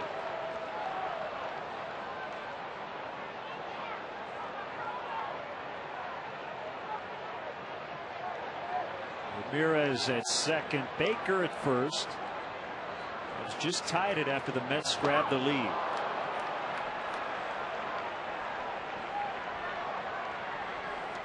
So Soriano will probably see either another slider low and outside the zone, or a fastball up at his chin level. Now that's kind of been the pattern we've seen throughout his career, for that matter, but especially when he's struggling offensively. Sliders off the plate, low and away and down. Elevated fastballs up above the levels.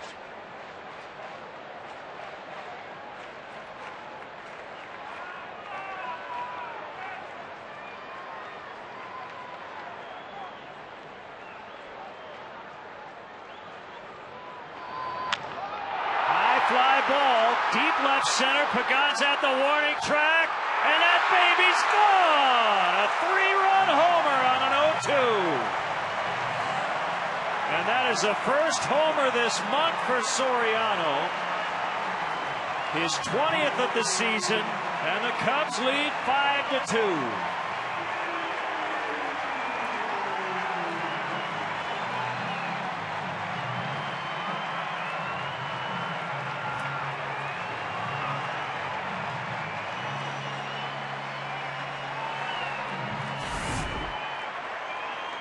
What a horrible mistake by Brian Stokes. Our Heineken home run replay, a cement mixer slider right in the middle of the plate. Just came up there and sat on a tee for Alfonso Soriano, and he crushed it to left center.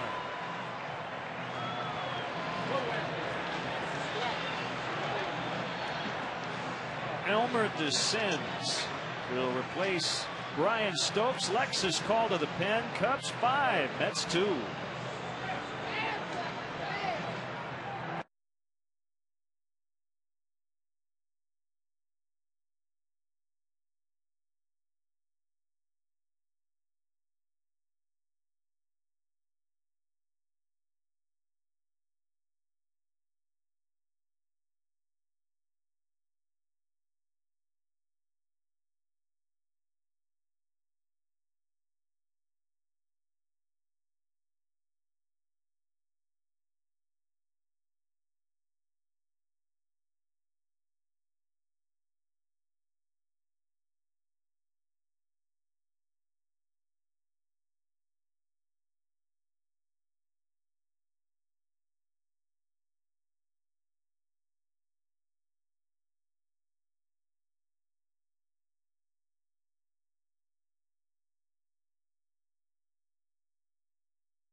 Giovanni Soto, 20th appearance for Descends.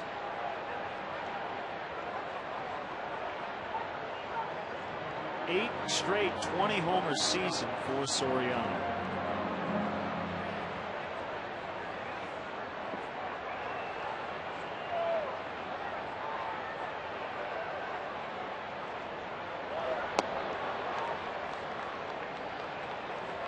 (1-1) to Soto. It'll be Carlos Marmol in the ninth. Descends made his major league debut with the Pirates in 1996.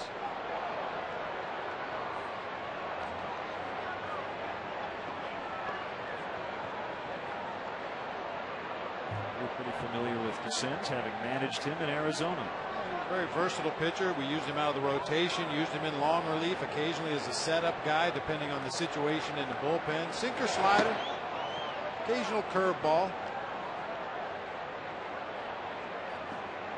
Quick look at our new Lambeau fan section across the street on Sheffield.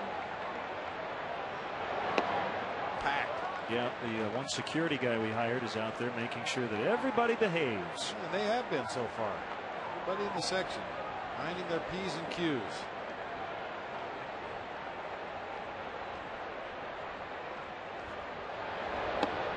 Ball 4, he walked him.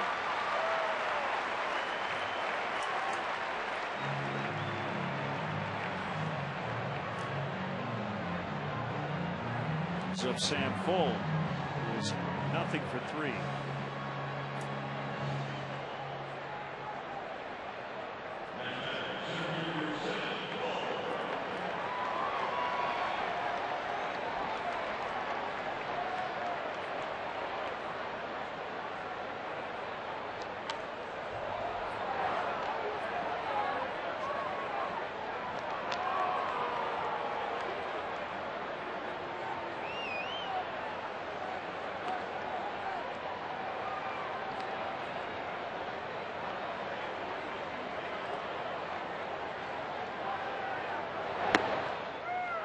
Two. Should be hopefully a relatively drama-free save opportunity for Carlos Marmol today with a 3-run lead, at least at this point a 3-run lead.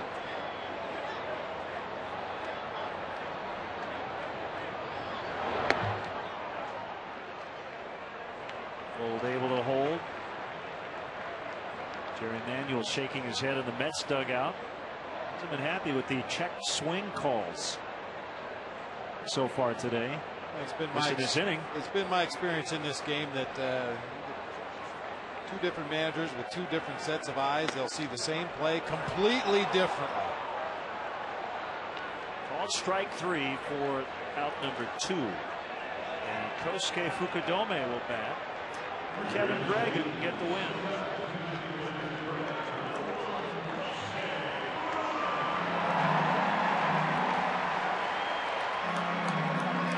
Kosuke will stay in and play center.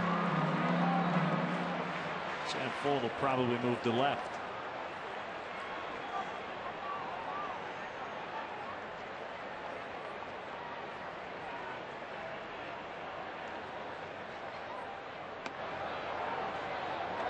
Just outside for ball 1.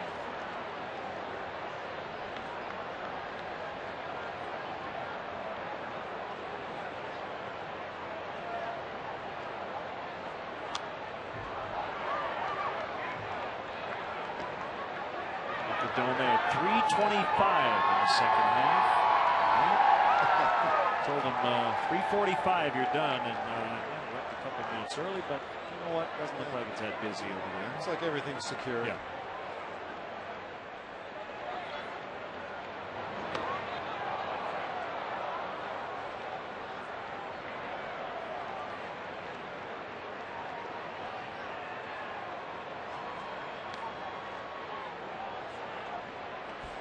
And we're good.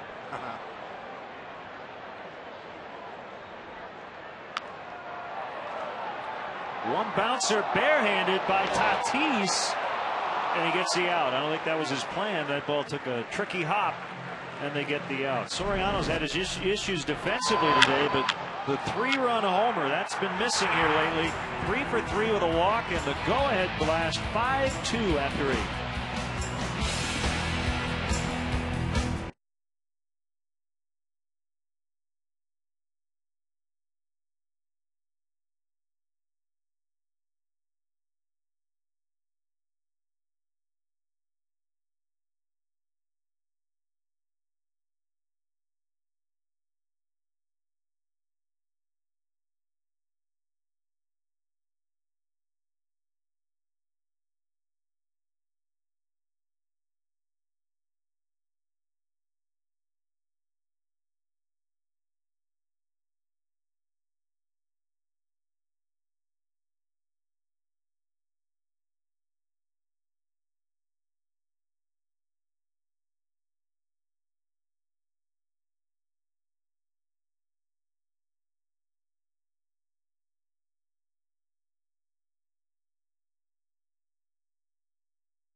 Tuesday against Houston. We're back with you on Comcast Sportsnet Wednesday, and then Thursday's game as well against the White Sox. And then it's off to New York at Citi Field. As we thought might happen, Sam Fuld goes from center to left, with Fukudome now playing center. And Carlos Marmol will go into Alfonso Soriano's spot in the lineup. This is a save chance with the Cubs up 3. A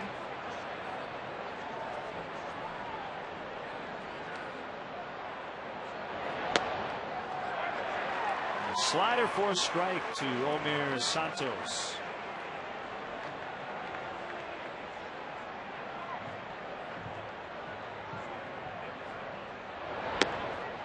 Carlos's control problems have been well documented throughout this season. I was giving him a hard time the other day. He is tied for first on the Cubs all-time hold list. And there was a note on the front of the Cubs game notes about that. I walked up to him the other day. I kept pointing at it. I said, "What's the deal here? You going to break the record or what?" I kept pointing at it. He said, "I don't care about that anymore. It's about saves." I said, "Oh, I see." I think he'd be thrilled to not come up with any more holds. He wants saves. That's what the coaching staff and Lou and his teammates want today too.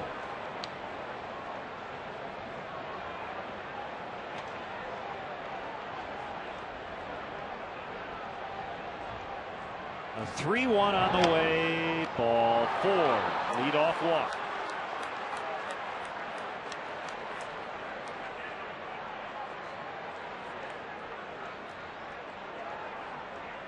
I know that slider is Carlos Marmol's best pitch, and that's his out pitch, but boy, he has almost completely scrapped the fastball. He throws the slider first pitch. He throws it when he's ahead in the count. He throws it when he's behind in the count. The good news is nobody hits it, but the bad news is it's a very tough pitch for him to control.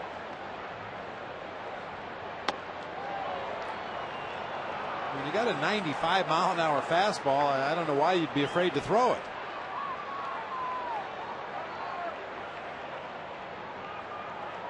The 1-0 to Sullivan just caught the inside sliver at the plate. I want to mention, got a nice email from Faye Desiderio writing that grandson of Ryan in the Air Force, strike 2. And requested the tickets to see the Cubs before he shipped out to Iraq.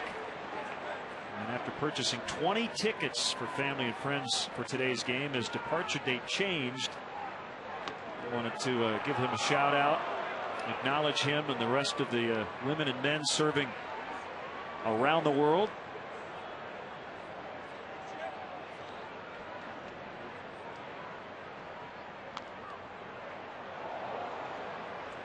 Two the count on Corey Sullivan. So Ryan, hopefully you can get here to Wrigley Field very, very soon.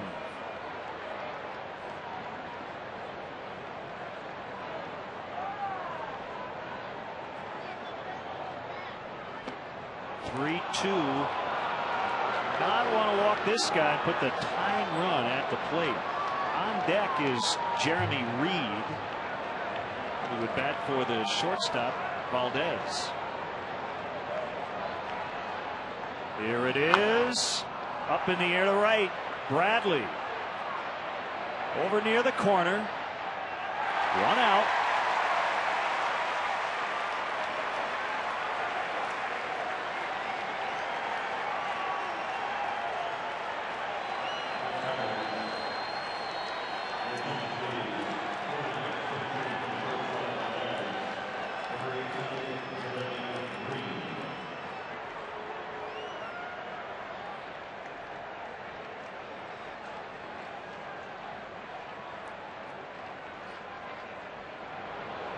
It's Jeremy Reed to pinch hit. Takes a strike.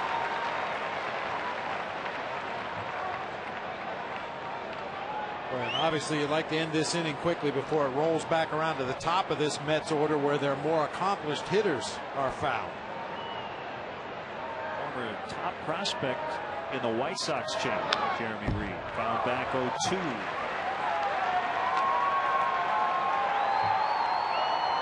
Gary Sheffield is on deck.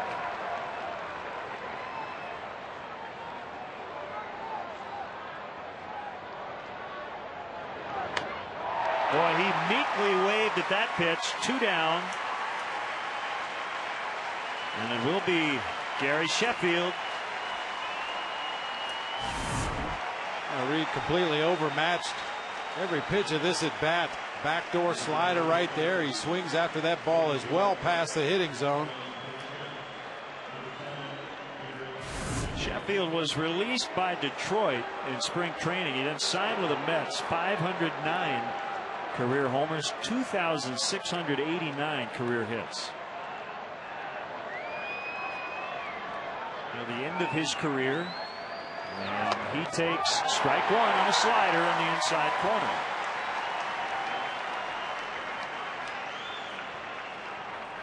Fifth on the all-time or the active home run list. Called strike 2. May not see a fastball in this at bat. 40 years old. Normal trying to keep the tying run on deck.